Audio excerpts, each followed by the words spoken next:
Welcome to Good Effort channel. Good morning students. இன்னைக்கு நம்ம ஜியோகிராஃபில chapter number 6 manufacturing industries பார்க்கலாம். So on the occasion of Diwali, Harish went to a market with his parents.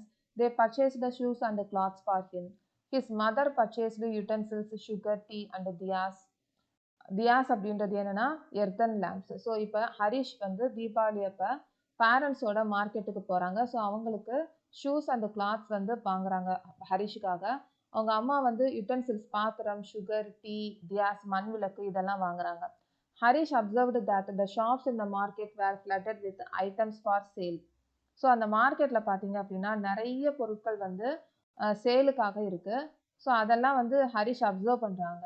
He wondered how so many items could be made in such a large quantities. எப்படி வந்து இவ்வளவு குவான்டிட்டிஸில் எண்ணிக்கையில் இந்த items எல்லாம் பண்ணுறாங்க அப்படின்றத ரொம்ப ஆச்சரியத்தோட பார்க்குறாங்க. His father explained that these shoes, cloth, sugar, etc. are manufactured by machines in large industry. So இதை வந்து கிளாத்ஸ், சுகர், ஷூஸ் இதெல்லாம் யார் பண்ணுறாங்க அப்படின்னா மிஷின்ஸ் மூலமாக மேனுஃபேக்சர் பண்ணுறாங்க. மேனுஃபேக்சர்னா உற்பத்தி பண்ணுறது. ஸோ இது எங்கே உற்பத்தி பண்ணுறாங்கன்னா லார்ஜ் இண்டஸ்ட்ரீஸில் மேனுஃபேக்சர் பண்ணுறாங்க. Some utensils are manufactured in small industries. Small இண்டஸ்ட்ரீஸில் யுட்டன்சில்ஸ் வந்து மேனுஃபேக்சர் பண்ணுறாங்க. வைல் ஐட்டம்ஸ் லைக் தியாஸ், மண் விளக்குன்னு சொல்லலாம், அது இண்டிவிஜுவல் ஆர்டிசன்ஸ், ஒரு தனி நபர் கூட வந்து இந்த மண் விளக்கை பண்ண முடியும். இன் ஹவுஸ் ஹோல்ட் இண்டஸ்ட்ரி, வீட்டிலே வந்து கூட பண்ணலாம். So do you have some ideas about these industries? So இந்த small scale industries, large industries, household industry இதை பற்றி ஏதாவது ஐடியா இருக்கா அப்படின்றத நம்ம கிட்ட கேட்டிருக்காங்க. ஸோ நம்ம இப்போ டாபிக்ல போகலாம். ஸோ நெக்ஸ்ட் வந்து production of goods. Production of goods in large quantities after processing from raw materials to more valuable products is called manufacturing.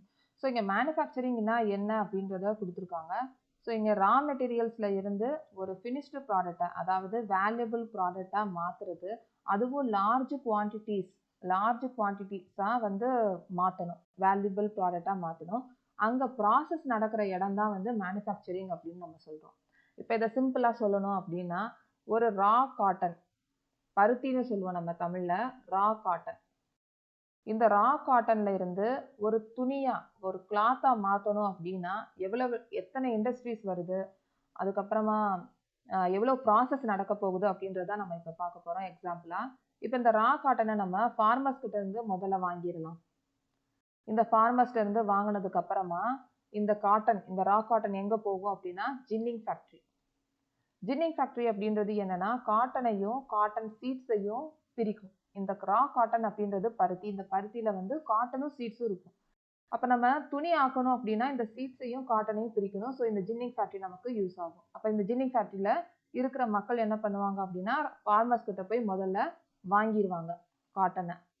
So இங்கே வந்து என்ன நடக்கும், என்ன ப்ராசஸ் நடக்கும்னா காட்டன் தனியாக, சீட்ஸ் தனியாக பிரிச்சுருவாங்க. ஸோ இந்த சீட்ஸ் வந்து ஆயில் கம்பெனிக்கு போயிடும். ஸோ இதுதான் ஃபினிஷ்டு குட்ஸ் இங்கே. ஆனால் இந்த காட்டன் என்ன ஆகும் அப்படின்னா திருப்பி ஸ்பின்னிங் மில்லில் இருக்கிறவங்க வாங்கிடுவாங்க, ஸ்பின்னிங் மில்.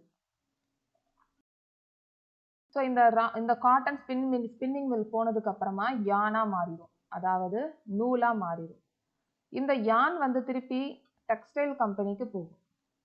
டெக்ஸ்டைல் கம்பெனி கிடையாது, டெக்ஸ்டைல் மில்லுக்கு போகும். ஸோ இந்த டெக்ஸ்டைல் மில்லுக்கு போனதுக்கு அப்புறமா தான் கிளாத் ஆகும். ஸோ அதுக்கப்புறமா கலரிங் பண்ணுறது, வேலைப்பாடு ஏதாச்சும் பண்ணணும், அதில் டிசைன் ஏதாச்சும் பண்ணணும் அப்படின்னா அடுத்த ப்ராசஸ் ஆகும். அதுக்கப்புறமா தான் நாம் கன்சியூம் பண்ணுற மாதிரி குட்ஸ் வந்து மாறும், கிளாத்தாக மாறும். ஓகே, ஸோ இப்போ இந்த ரா மெட்டீரியல்லேருந்து கிளாத் வர்றதுக்கு எத்தனை இண்டஸ்ட்ரீஸ் இன்க்ளூட் ஆகுது, எவ்வளோ ப்ராசஸ் நடக்குது அப்படின்றது பார்க்கலாம். இப்போ இதில் ginning factory, spinning mill, textile mill, அதுக்கப்புறமா கலரிங். ஸோ இது எல்லாமே வந்து இண்டஸ்ட்ரீஸ் தான். ஸோ இப்போ இதை ரா மெட்டீரியல் வந்து கிளாத்துக்கு மாறும்போது எத்தனை ப்ராசஸ் நடக்குது, இதுதான் மேனுஃபேக்சரிங் அப்படின்னு நம்ம சொல்கிறோம். ஸோ இப்போ இந்த ஜின்னிங் ஃபேக்ட்ரியில் பார்த்தோம் அப்படின்னா இந்த காட்டனும் இந்த சீட்ஸும் பிரிக்கிறதுக்கு நிறைய லேபர்ஸ் தேவைப்படுறாங்க, மேனேஜர்ஸ் தேவைப்படுறாங்க. ஸோ அதனால் அந்த ஏரியாவில் இருக்கவங்களுக்கு எம்ப்ளாய்மெண்ட் ஆப்பர்ச்சுனிட்டி கிடைக்குது. அதே மாதிரி தான் ஸ்பின்னிங் மில்லில் இருக்கவங்களுக்கு ஒரு ப்ரொடக்ஷன் கண்ட்ரோல் பண்ணுறதுக்கும், குவாலிட்டி கண்ட்ரோல் பண்ணுறதுக்கும், ப்ரொடக்ஷன் மேனேஜர், லேபர்ஸ்னு சொல்லி நிறைய பேருக்கு எம்ப்ளாய்மெண்ட் ஆப்பர்ச்சுனிட்டி இங்கே கிடைக்குது. சேம் இதே மாதிரி தான் எல்லா இடத்துலையும் எம்ப்ளாய்மெண்ட் ஆப்பர்ச்சுனிட்டி கிடைக்குது. Do you know that paper is manufactured from wood?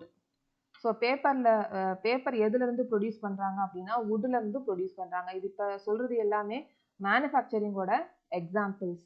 Sugar from sugar cane, iron and steel from iron ore and iron ore, iron and steel from iron ore and aluminium from bauxite. So இது எல்லாமே மேனுஃபேக்சரிங்கோட examples தான். Do you also know that some types of cloths are manufactured from yarn, which itself is an industrial product? இப்போ தான் நம்ம பார்த்தோம் yarn வந்து ஒரு இண்டஸ்ட்ரியல் ப்ராடக்டா அப்படின்னு கேட்டிருக்காங்க. எஸ் அப்படின்னு சொல்லிதான். இது yarn வந்து ஒரு இண்டஸ்ட்ரியல் ப்ராடக்ட் தான். ஏன்னா வந்து இது காட்டன்ல இருந்து வருது. இந்த காட்டனை நம்ம யானா மாற்றணும் அப்படின்னா ஸ்பின்னிங் மில் தேவைப்படுது. People employed in the secondary activities manufacturing the primary materials into finished goods. இப்போ நம்ம சொன்னோம்ல இந்த எக்ஸாம்பிள் எல்லாமே வந்து ஒரு பிரைமரி மெட்டீரியல்ல இருந்து ஃபினிஷ்டு குட்ஸ் ஆறதுக்கு நிறைய மக்கள் வந்து இன்வால்வ் ஆகிறாங்க. நிறைய மக்களுக்கு வந்து எம்ப்ளாய்மெண்ட் ஆப்பர்ச்சுனிட்டி கிடைக்குது. ஸோ பிரைமரி மெட்டீரியல் அப்படின்னா ரா மெட்டீரியல். இந்த ரா மெட்டீரியல்ல இருந்து ஃபினிஷ்டு குட்ஸ் ஆறதுக்கு நிறைய மக்களுக்கு என்ன ஆகுது, பீப்புளுக்கு எம்ப்ளாய்மெண்ட் ஆப்பர்ச்சுனிட்டி கிடைக்குது மேனுஃபேக்சரிங் ஆக்டிவிட்டீஸ்னால தான். The workers employed in steel factories, இதுவும் எக்ஸாம்பிள்ஸ் கொடுத்துருக்காங்க. எங்கள் இண்டஸ்ட்ரீஸில் எப்படியெல்லாம் வந்து எம்ப்ளாய்மெண்ட் ஆப்பர்ச்சுனிட்டி கிடைக்குது அப்படின்றத கொடுத்துருக்காங்க. The workers employed in steel factories, car, breweries, textile industries, bakeries, etc. fall into this category. So இங்கே இந்த ஃபேக்ட்ரிஸ்லாம் ஒர்க்கர்ஸுக்கு வந்து நல்ல எம்ப்ளாய்மெண்ட் ஆப்பர்ச்சுனிட்டி கிடைக்குது. Some people are employed in providing services. So providing services அப்படின்னு சொல்லும்போது இந்த டிரான்ஸ்போர்ட் எல்லாம் வந்துடும். ஸோ இப்போ இந்த செக்டார் இந்த இண்டஸ்ட்ரி வந்து ஓப்பன் பண்ணுறாங்க அப்படின்னா அப்போ அந்த லேபர்ஸ் எல்லாம் வந்து எப்படி வருவாங்க, அங்கே இருக்கிற வேலை பார்க்குறவங்கலாம் எப்படி வருவாங்க, ஸோ அவங்களுக்கு வந்து டிரான்ஸ்போர்ட் ஃபெசிலிட்டி வரும். ஸோ அது வந்து சர்வீஸில் வந்துடும். ஸோ அங்கே டிரான்ஸ்போர்ட் சர்வீஸ்லையும் நிறைய மக்களுக்கு எம்ப்ளாய்மெண்ட் ஆப்பர்ச்சுனிட்டி கிடைக்குது. In this chapter we are mainly concerned with manufacturing industries which fall in the secondary sector. So manufacturing secondary செக்டாருக்குரியது. ஸோ அதை பற்றி தான் நம்ம இந்த சாப்டரில் பார்க்க போகிறோம். The economic strength of a country is measured by the development of manufacturing industries. ஒரு கண்ட்ரியோட எக்கனாமிக் ஸ்ட்ரென்த் மெஷர் பண்ணணும் அப்படின்னா அதோட மேனுஃபேக்சரிங் இண்டஸ்ட்ரீஸ் எப்படி டெவலப் ஆகுது அப்படின்றத பொறுத்து தான் இருக்குது. Importance of manufacturing. Manufacturing sectors is considered the backbone of development in general and economic development in particular, mainly because இப்போ இந்த மேனுஃபேக்சரிங் செக்டார் வந்து ஒரு பேக்போனாக இருக்குது, ஒரு பேக்போன் ஆஃப் டெவலப்மெண்ட்டாக இருக்குது. எக்கனாமிக் டெவலப்மெண்ட்டுக்கு ஒரு பேக்போன் ஆஃப் டெவலப்மெண்ட்டாக இருக்குது. ஸோ எப்படியெல்லாம் இருக்குது அதை ரீசன்ஸ் வந்து நம்ம பார்க்கலாம். Manufacturing industries not only help in modernising agriculture which forms the backbone of our economy. இப்போ இந்த மேனுஃபேக்சரிங் இண்டஸ்ட்ரீஸ் வந்து மாடர்னைசிங் அக்ரிகல்ச்சருக்கு மட்டும் இல்லை, பேக்போன் ஆஃப் எக்கனாமியாவும் இருக்குது இந்த மேனுஃபேக்சரிங் இண்டஸ்ட்ரீஸ். இந்த மாடர்னைசிங் அக்ரிகல்ச்சர் அப்படின்னு சொல்கிறோம். இந்த ஏன் வந்து மாடர்னைசிங் அக்ரிகல்ச்சருக்கு இந்த மேனுஃபேக்சரிங் இண்டஸ்ட்ரீஸ் எப்படி வந்து ஹெல்ப் பண்ணுது? இப்போ ஒரு அக்ரிகல்ச்சர் நடக்குது, ஒரு ப்ரொடக்ஷன் வந்து நடக்குது அப்படின்னா நமக்கு என்னென்ன தேவைப்படும்? நமக்கு ஒரு டிராக்டர் தேவைப்படும், ஒரு ஃபர்டிலைசர்ஸ் தேவைப்படும், பெஸ்டிசைட்ஸ் தேவைப்படும், இன்செக்டிசைட்ஸ் தேவைப்படும், அப்புறமா அக்ரிகல்ச்சர் எக்யூப்மெண்ட்ஸ், இந்த மாதிரி நிறைய தேவைப்படுது. இப்போ இது எல்லாமே வந்து எப்படி ப்ரொடக்ஷன், இதெல்லாம் எப்படி நமக்கு வருது?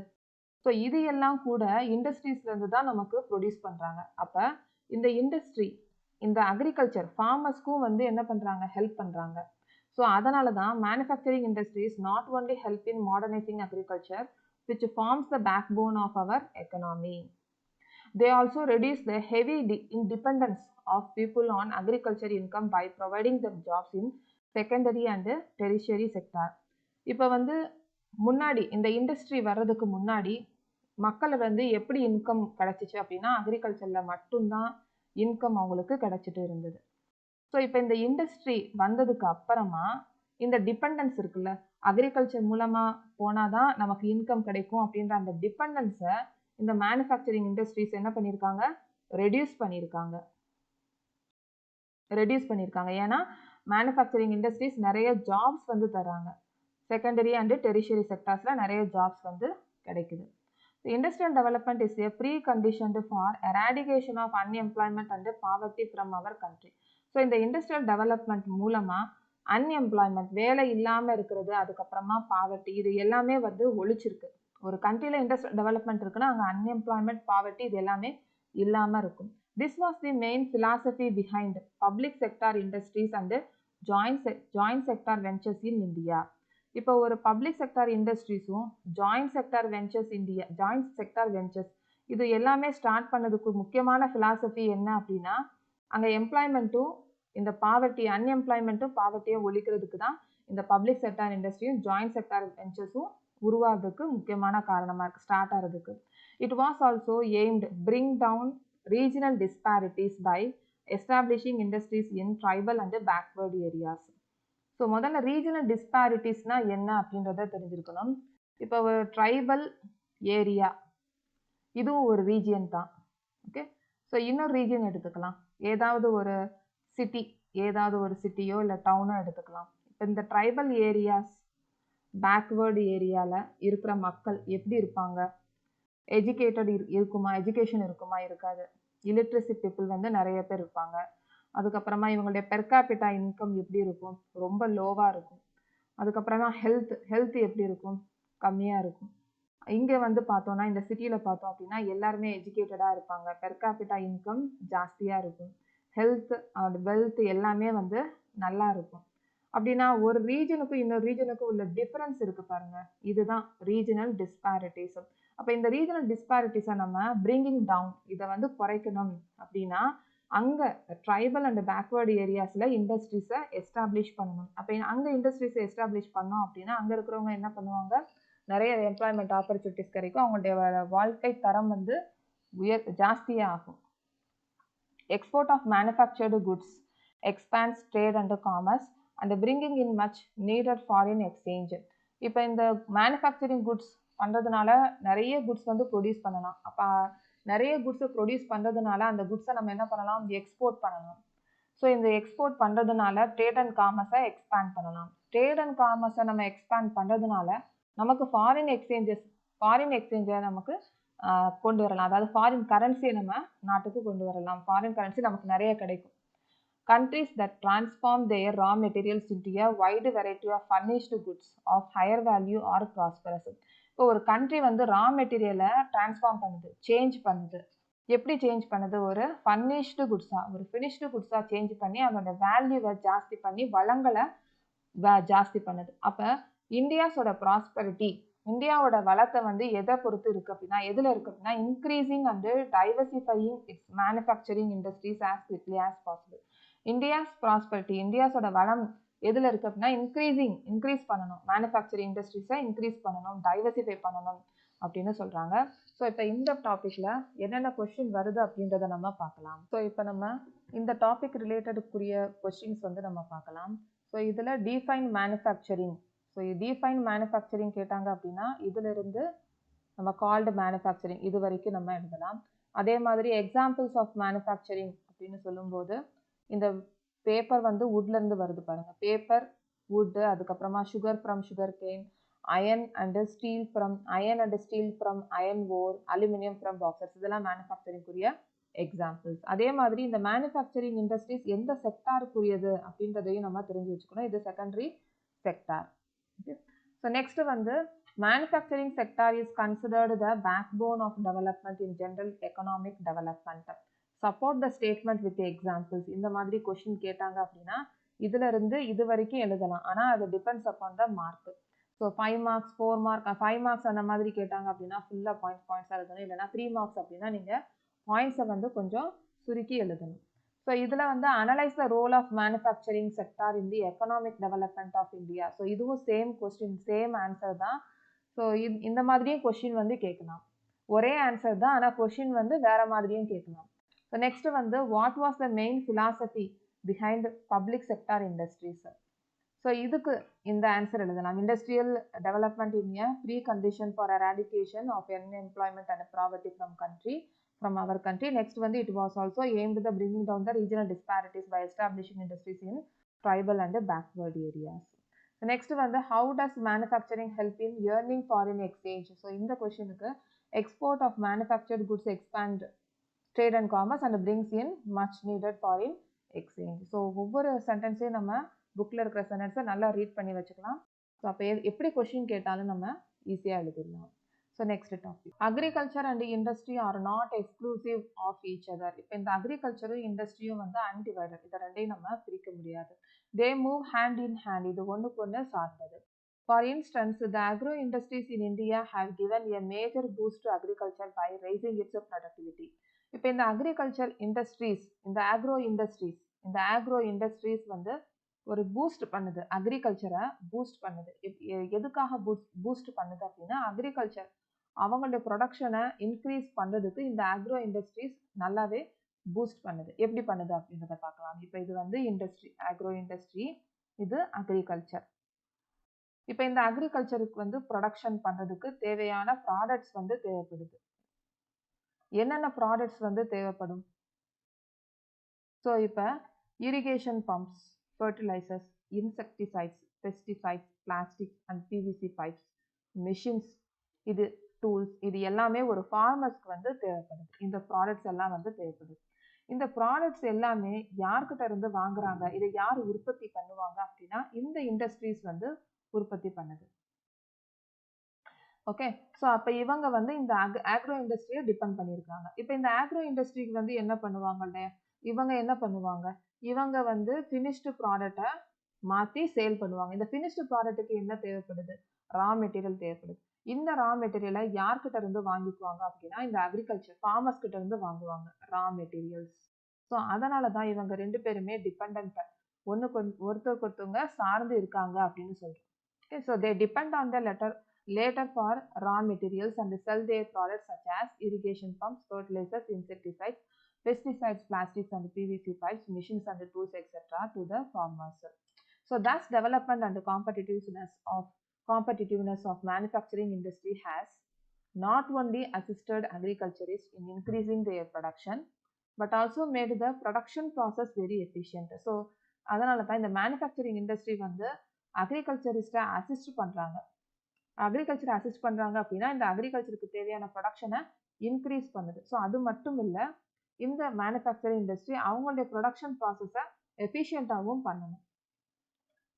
In the present day world of globalization, our industry needs to be more efficient and competitive. So இப்போ அட் ப்ரெசென்ட் வந்து நமக்கு என்ன இன்டர்நேஷ்னல் மார்க்கெட் நடக்குது, குளோபலைசேஷன் இருக்குது. ஸோ அந்த மாதிரி குளோபலைசேஷன் இருக்குது அப்படின்னா இண்டஸ்ட்ரி வந்து ரொம்பவே அவங்களுக்கு பண்ணக்கூடிய பொருட்கள் வந்து எஃபிஷியண்ட்டாகவும் காம்படிட்டிவாகவும் இருக்கிற மாதிரி இண்டஸ்ட்ரி வந்து என்ன பண்ணணும், பொருட்களை வந்து உற்பத்தி பண்ணணும். Industry needs. ஸோ இண்டஸ்ட்ரி வந்து எஃபிஷியண்ட்டாகவும் இருக்கணும், ரொம்ப காம்படிட்டிவாகவும் இருக்கணும் இன்டர்நேஷ்னல் மார்க்கெட்டை ஃபேஸ் பண்ணணும் அப்படின்னா. So self sufficiency alone is not enough. So அவங்களுக்கு தேவையான பொருட்களை மட்டும் மேனுஃபேக்சர் பண்ணால் போதாது, நம்ம என்ன பண்ணணும், இன்டர்நேஷ்னல் மார்க்கெட்டும் பண்ணணும். Our manufacture goods must be at par in quality with those in the international market. So international மார்க்கெட்டை நம்ம மேனுஃபேக்சர் குட்ஸ் பண்ணணும் அப்படின்னா, இன்டர்நேஷ்னல் மார்க்கெட்டுக்கு நம்மளோட மேனுஃபேக்சர் குட்ஸ் பண்ணணும் அப்படின்னா அந்த குட்ஸ் வந்து அட் பார் இன் குவாலிட்டியாக இருக்கணும், குவாலிட்டியாக இருக்கணும். Only then will be able to compete in the international market. So அப்படி இருந்தால் தான் நம்ம கம்பீட் பண்ண முடியும். ஸோ இப்போ இதுக்குரிய கொஸ்டின் வந்து பார்க்கலாம். How can agriculture and industry go hand in hand? இல்லைனா explain with examples the interdependence of agriculture and industry. So இந்த மாதிரி கேட்டாங்க அப்படின்னா இதுலேருந்து நம்ம எழுதலாம். Agriculture and industry are not exclusive of each other, they move hand in hand. So இதில் இருந்து நம்ம இங்கே எஃபிஷியன்ட் வரைக்கும் எழுதலாம். ஸோ நெக்ஸ்ட் வந்து the economic strength of a country is measured by the development of manufacturing industries. Give arguments to support this statement. So இந்த கொஸ்டினுக்கு நம்ம இங்கிருந்து இது வரைக்கும் எழுதலாம். ஸோ கொஸ்டின் வந்து எப்படி வேணாலும் கேட்கலாம். ஸோ நம்ம லைன் பை லைன் கண்டிப்பாக படித்து வச்சுருக்கணும். Next topic, contribution of industry to national economy. So இந்த இண்டஸ்ட்ரி வந்து நேஷனல் எக்கனாமியில் எப்படி கான்ட்ரிபியூஷன் இருக்குது, எவ்வளவு கான்ட்ரிபியூஷனில் இருக்குது, எப்படி வந்து இம்ப்ரூவ் பண்ணலாம் அப்படின்றது தான் நம்ம பார்க்க போகிறோம். Over the last 2 decades, the share of manufacturing sector has stagnated at 17% of GDP out of total of 27% for the industry, which includes 10% for mining, quarrying, electricity and gas. So இப்போ இந்த last 2 decades அப்படின்றது 10 years, 2 decades அப்படின்னு சொல்லியிருக்காங்க. அப்போ 20 years-ஆ இதோட பங்களிப்பு manufacturing sector அதோட share வந்து 17%-ஆக தான் இருந்திருக்கு. அதுவும் அதிலே தேங்கி இருக்கு, அப்படியே இருக்குது, எந்த ஒரு சேஞ்சஸும் இல்லாமல் 17% தான் அதோட ஷேராக இருந்திருக்கு. மேனுஃபேக்சரிங் செக்டார் அதோட ஷேராக இருந்திருக்கு லாஸ்ட் 2 decades-ஆ. of GDP. இந்த உள்நாட்டு உற்பத்தின்னு சொல்லுவோம்ல, ஸோ அதில் வந்து 17% தான் இருந்திருக்கு. ஸோ 27% ஆஃப் இண்டஸ்ட்ரியில் 10% வந்து 10% வந்து mining, quarrying, electricity and gas இந்த இண்டஸ்ட்ரீஸ் வந்து இன்க்ளூட் ஆகியிருக்கு. This much lower is comparison to some East Asian companies, where it is 25 to 35%. So இதை ஈஸ்ட் ஏஷியன் எக்கனாமியோட கம்பேர் பண்ணும்போது 25 to 35% தான் இருக்கு. The trend of growth rate in manufacturing over last decade has been around 7% per annum. இப்போ இந்த manufacturing growing rate last டிகேடா 7% per annum தான் இருக்கு. The desired growth rate over next decade is 12%. அப்போ next decadeல 12% இருக்கணும் அப்படின்றத எக்ஸ்பெக்ட் பண்ணுறாங்க, desire பண்ண விருப்பப்படுறாங்க. Since 2003, manufacturing is once again growing at the rate of 9 to 10% per annum. ஆனால் 2003ல இருந்து மேனுஃபேக்சரிங் அதோட growing rate எப்படி இருக்குன்னா 9 to 10% இருக்கு, per annum இருக்கு, இன்க்ரீஸ் ஆயிருக்கு, அதாவது க்ரோவ் ஆயிருக்கு. ஒவ்வொரு வருஷமும் 9 to 10% வந்து இன்க்ரீஸ் ஆகிட்டே வந்திருக்கு. With appropriate policy of interventions by the government and renewed efforts by the industry to improve productivity, economists predict that manufacturing can achieve its target over the next decade. Achieve its target அப்படின்னு சொல்லியிருக்காங்கல்ல. So இந்த டார்கெட்டை வந்து எப்படி நம்ம பெற முடியும் அப்படின்றத economist வந்து சொல்கிறாங்க, பொருளாதார நிபுணர்கள். அவங்க என்ன சொல்கிறாங்க அப்படின்னா, இந்த டார்கெட் அப்படின்னு சொல்லியிருக்காங்க. எந்த டார்கெட்? இதை வந்து நெக்ஸ்ட் டிகேட்டில் 12% வந்து வரணும், க்ரோயிங் ரேட் வந்து இன்க்ரீஸ் ஆகணும் அப்படின்றது சொல்லியிருக்காங்களே. இந்த டார்கெட் 12%, இதுதான் டார்கெட். இதை நம்ம பெறணும் அப்படின்னா இந்த கவர்மெண்ட் வந்து அப்ராப்ரியேட் பாலிசி வந்து இன்வால்மெண்ட் கொண்டு வரணும், கவர்மெண்ட் வந்து அப்ராப்ரியேட் பாலிசி கொண்டு வரணும். அதே மாதிரி இண்டஸ்ட்ரி வந்து நிறைய எஃபர்ட்ஸ் வந்து போட்டு ப்ரொடக்டிவிட்டியை இம்ப்ரூவ் பண்ணணும். ஸோ அந்த மாதிரி பண்ணோம் அப்படின்னா மேனுஃபேக்சரிங்கில் இந்த அச்சீவ்மெண்ட் வந்து கொண்டு வர முடியும், அதாவது 12% வந்து டார்கெட் நம்ம அச்சீவ் பண்ண முடியும்னு சொல்லி எக்கனாமிஸ்ட்ஸ் ப்ரிடிக்ட் பண்ணுறாங்க. The National Manufacturing Competitiveness Council has been set up with this objective. So இந்த டார்கெட்டை நம்ம அச்சீவ் பண்ணணும் அப்படின்னா இந்த நேஷ்னல் மேனுஃபேக்சரிங் காம்படிட்டிவ்னஸ் கவுன்சில் இதை வந்து செட்டப் பண்ணியிருக்காங்க. ஓகே, ஸோ இப்போ இதுக்குரிய ரிலேட்டட் கொஸ்டின்ஸ் வந்து பார்க்கலாம். So what is the contribution of industry to national economy? So இந்த கொஸ்டின் கேட்குறதுக்கு சான்சஸ் வந்து இருக்குது. இந்த மாதிரி கேட்டாங்க அப்படின்னா எழுதலாம். ஸோ இதில் இருந்து இது வரைக்கும் எழுதிட்டு அதுக்கப்புறமா த ட்ரெண்ட், ஸோ இதில் இருந்து இதுக்கு வரைக்கும் ஃபுல்லாக எழுதலாம். அதே மாதிரி இந்த கவுன்சில் வந்து செட்டப் பண்ணியிருக்காங்களா, ஸோ இது எக்ஸ்பான்ஷன் வந்து கேட்கலாம். அதாவது NMCCனா என்ன, எக்ஸ்பேண்ட் பண்ணுங்க அப்படின்றது கூட கேட்கலாம். இது எதுக்காக செட்டப் பண்ணியிருக்காங்க, அதோட அப்ஜெக்டிவ்ஸ் வந்து கேட்கலாம். ஸோ இதோட அப்ஜெக்டிவ்ஸ் வந்து என்ன? ஸோ இதை வந்து why has NMCC been set up? So இந்த மாதிரி கேட்கலாம். ஸோ இது கேட்டாங்க அப்படின்னா நம்ம த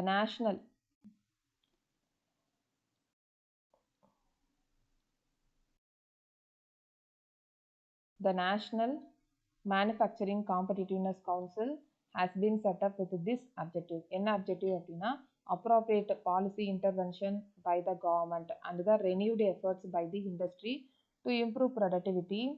So we can achieve its desired growth rate over next decade is 12%. So இது வந்து எழுதலாம் இதோட அப்ஜெக்டிவ்ஸா. Okay, so next topic industrial லொகேஷனில் பார்க்கலாம். Industrial locations are complex in nature.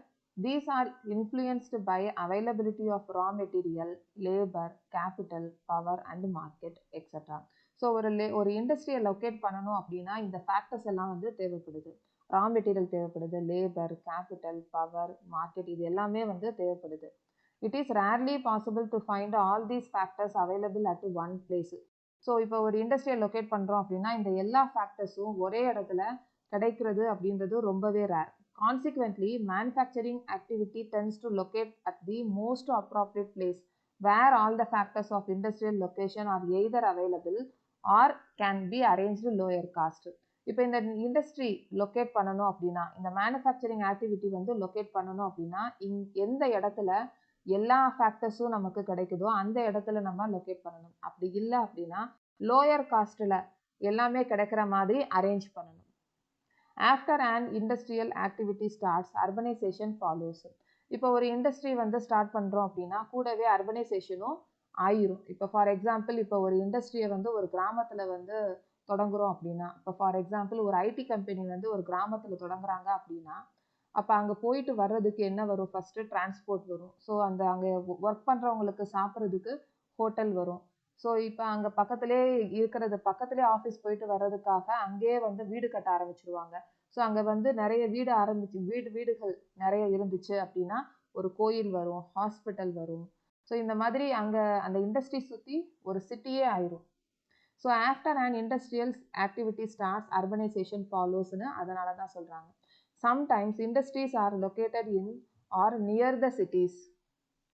Sometimes என்ன பண்ணுவாங்கன்னா இந்த இண்டஸ்ட்ரி வந்து சிட்டிஸ் பக்கத்துலேயே வந்து லொக்கேட் பண்ணிடுவாங்க. Thus industrialisation and urbanisation goes hand in hand. இப்போ இந்த இண்டஸ்ட்ரியலைசேஷனும் அர்பனைசேஷனும் ஒன்றுக்கு ஒன்று இணைஞ்சது அப்படின்றத அதனால தான் சொல்கிறாங்க. ஒன்று இண்டஸ்ட்ரி பண்ணுறதுனால இண்டஸ்ட்ரி லொக்கேட் பண்ணுறதுனால அர்பனைசேஷன் ஃபாலோ ஆகும், அர்பனைசேஷன் ஸ்டார்ட் ஆகும். அப்படி இல்லை அப்படின்னா அர்பனைசேஷன் இருக்கிற இடத்துல இண்டஸ்ட்ரி வந்து லொக்கேட் பண்ணாங்க அப்படின்னா இண்டஸ்ட்ரி வந்து என்ன கிடைக்கும்? நிறைய ஃபெசிலிட்டிஸ் வந்து கிடைக்குது. இப்போ இந்த அர்பனைசேஷனில் இருக்கிறதுனால cities provide markets and also provide services such as banking, insurance, transport, labour, consultant and financial adviser etcetera. இப்போ இந்த இண்டஸ்ட்ரி வந்து அர்பனைசேஷன் அதாவது சிட்டிஸ் இருக்கிற இடத்துல லொக்கேட் பண்ணாங்க அப்படின்னா அந்த இண்டஸ்ட்ரீஸ்க்கு தேவையான banking, insurance, transport, labour, consultant, financial advice இது எல்லாமே வந்து கிடைக்குது. ஸோ அதனால தான் இந்த இண்டஸ்ட்ரியலைசேஷனும் அர்பனைசேஷனும் கோ ஹேண்ட் இன் ஹேண்ட் அப்படின்னு சொல்கிறாங்க. So many industries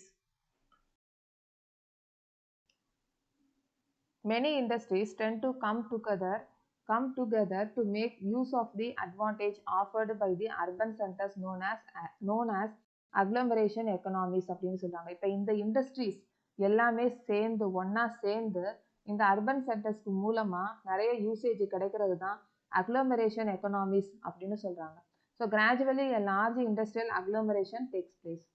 In the pre-independence period, most manufacturing units were located in the place from the point of views of overseas trade such as Mumbai, Kolkata, Chennai, etc. இப்போ இந்த pre independence சுதந்திரம் வாங்குறதுக்கு முன்னாடி இந்த manufacturing units எங்கெல்லாம் locate ஆச்சு அப்படின்னா துறைமுகம் இருக்கிற இடத்துல, அதாவது ஹார்பர் இருக்கிற இடத்துல தான் வந்து இருந்தது. அதாவது மும்பை, கொல்கட்டா, சென்னை இந்த இடத்துல தான் இருந்தது. ஏன் இந்த மாதிரி இருந்துச்சுன்னா அந்த மேனுஃபேக்சரிங் யூனிட்ஸ் மூலமாக ப்ரொடியூஸ் பண்ணக்கூடிய குட்ஸை ஷிப்பிங் பண்ணலாம்.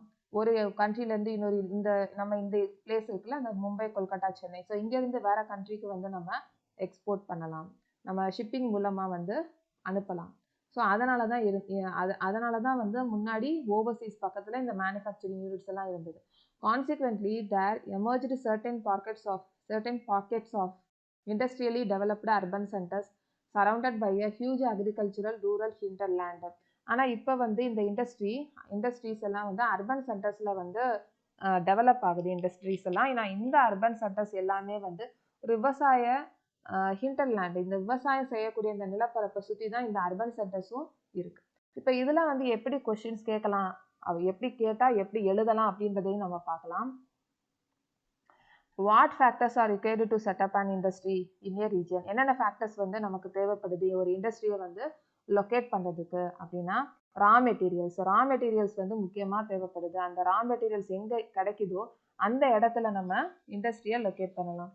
அதே மாதிரி லேபர் வந்து நமக்கு இண்டஸ்ட்ரி எங்கே லொக்கேட் பண்ணுறாங்களோ அந்த இடத்துல லேபர் வந்து இருந்தாங்க அப்படின்னா ஈஸியாக வந்து வேலை நடக்கும். ஸோ லேபர் வந்து கண்டிப்பாக வேணும்.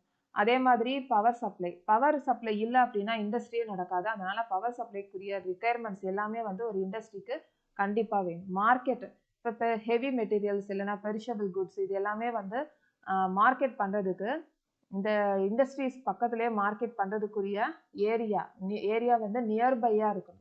ஸோ இது எல்லாமே ஃபேக்டர்ஸ், இது எல்லாமே ஒரு லைனில் வந்து நம்ம எக்ஸ்பிளைன் பண்ணணும். What are agglomeration of economies? So இந்த கொஸ்டினுக்கு நம்ம இதுலேருந்து எழுதலாம். Many industries many industries 10 to அப்படின்னு சொல்லியிருக்காங்க பாருங்க. இந்த மெனி இண்டஸ்ட்ரீஸ்ல இருந்து 10 to come together to make use of the advantages. So இதுல இருந்து இது வரைக்கும் எழுதலாம். So next question, industrialization and urbanization go hand in hand. Validate the statement. Industrializationும் urbanization ஒண்ணுக்கு ஒன்று இணைஞ்சது, அந்த ஸ்டேட்மெண்ட்டை வேலிடேட் பண்ண சொல்லியிருக்காங்க. ஸோ இதை நம்ம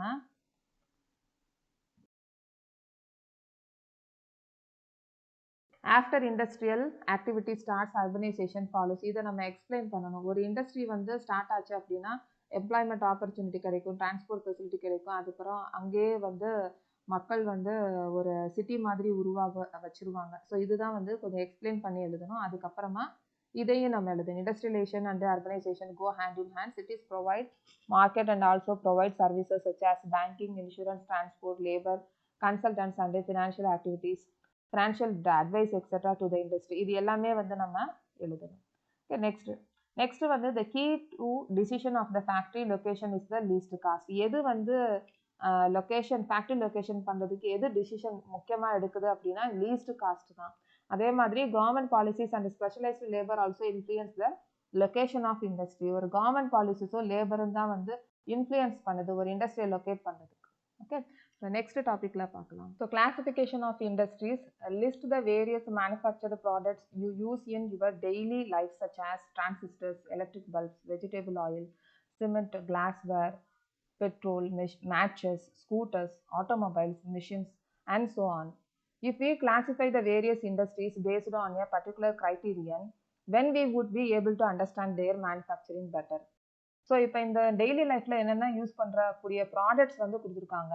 ஸோ இதை நம்ம ஒரு சர்டன் கண்டிஷன்ஸ் மூலமாக இந்த ப்ராடக்ட்ஸ் எல்லாம் நம்ம பிரிச்சிட்டோம் அப்படின்னா வேரியஸ் இண்டஸ்ட்ரீஸை நம்ம கிளாஸிஃபை பண்ணலாம். ஸோ வேரியஸ் இண்டஸ்ட்ரியை கிளாஸிஃபை பண்ணோம் அப்படின்னா நம்ம இன்னும் நல்லா பெட்டராக அண்டர்ஸ்டாண்ட் பண்ணிக்கலாம் மேனுஃபேக்சரிங்னா என்ன அப்படின்றது.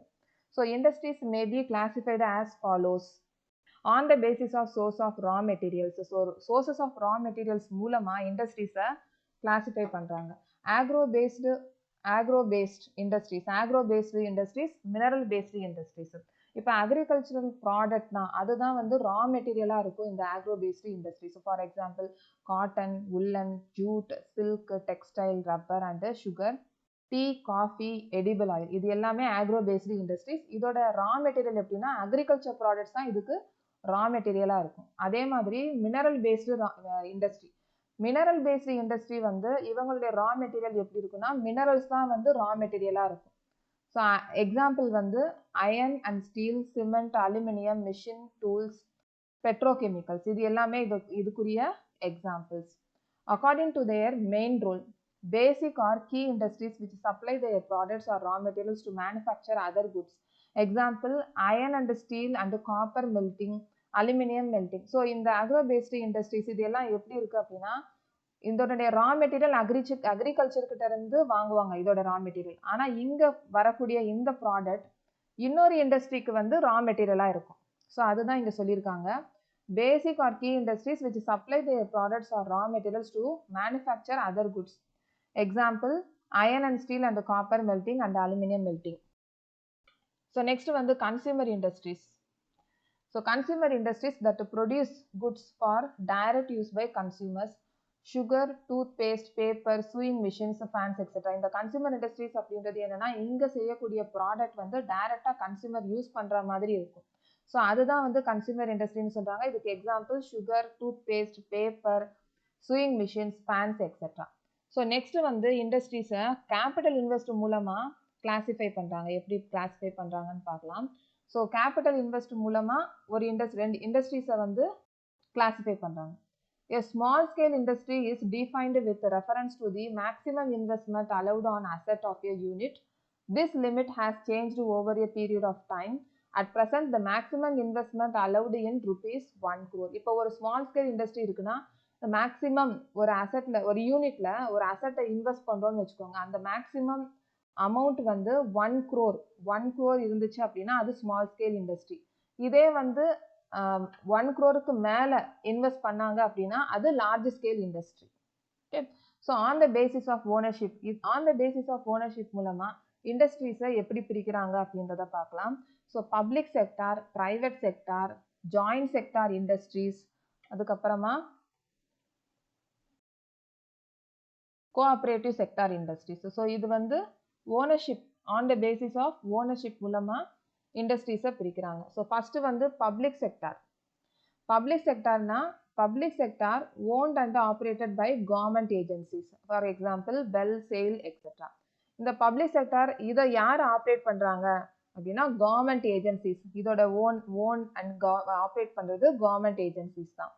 பிரைவேட் செக்டார் இண்டஸ்ட்ரீஸ் இதை யார் ஆப்ரேட் பண்றாங்கன்னா இண்டிவிஜுவல்ஸ், தனி மனிதர்கள் இல்லைன்னா குரூப் ஆஃப் இண்டிவிஜுவல்ஸ், குரூப்பா சேர்ந்து நடக்கிறது தான் இந்த பிரைவேட் செக்டார் இண்டஸ்ட்ரீஸ். இதுக்கு example disco, Bajaj auto limited, இது எல்லாமே தான். Joint sector industries. Joint sector industries அப்படின்னா இண்டிவிஜுவல்ஸும் கவர்மெண்ட்டும் சேர்ந்து நடக்கிறது தான் இந்த ஜாயிண்ட் செக்டார் இண்டஸ்ட்ரீஸ். இதுக்கு எக்ஸாம்பிள் பார்க்கலாம். ஸோ இதுக்கு example oil India limited, jointly owned by public and private sector. So next வந்து cooperative sector industries are owned and operated by the producers or suppliers of raw materials, workers or both. இப்போ இந்த cooperative sector industries யார் own பண்றாங்க அப்படின்னா ப்ரொடியூசர்ஸும் பண்ணுவாங்க, அப்படி இல்லைன்னா suppliers of raw material இருக்காங்களா இவங்க சேர்ந்து கோஆப்ரேட்டிவ் செக்டார் இண்டஸ்ட்ரீஸ் வந்து ரன் பண்ணுவாங்க. ஸோ இவங்க என்ன பண்ணுறாங்க அப்படின்னா இந்த சோர்சஸ் எல்லாம் வந்து ஒன்று சேர்த்து அதுக்கப்புறமா இதை ப்ரொடியூஸ் பண்ணுவாங்க, ப்ராடக்டை வந்து ப்ரொடியூஸ் பண்ணுவாங்க. அதுக்கப்புறமா இதோட ப்ராஃபிட் அண்ட் லாஸஸை ப்ரொபோர்ஷனேட்டாக ஷேர் பண்ணிக்குவாங்க. ஸோ இதுக்கு எக்ஸாம்பிள் கொடுத்துருக்காங்க. சுகர் இண்டஸ்ட்ரி இன் மகாராஷ்டிரா, இப்போ காயர் இண்டஸ்ட்ரி இன் கேரளா, இதுக்கு எக்ஸாம்பிள் கொடுத்துருக்காங்க. Next based on bulk and weight of raw material and finished goods.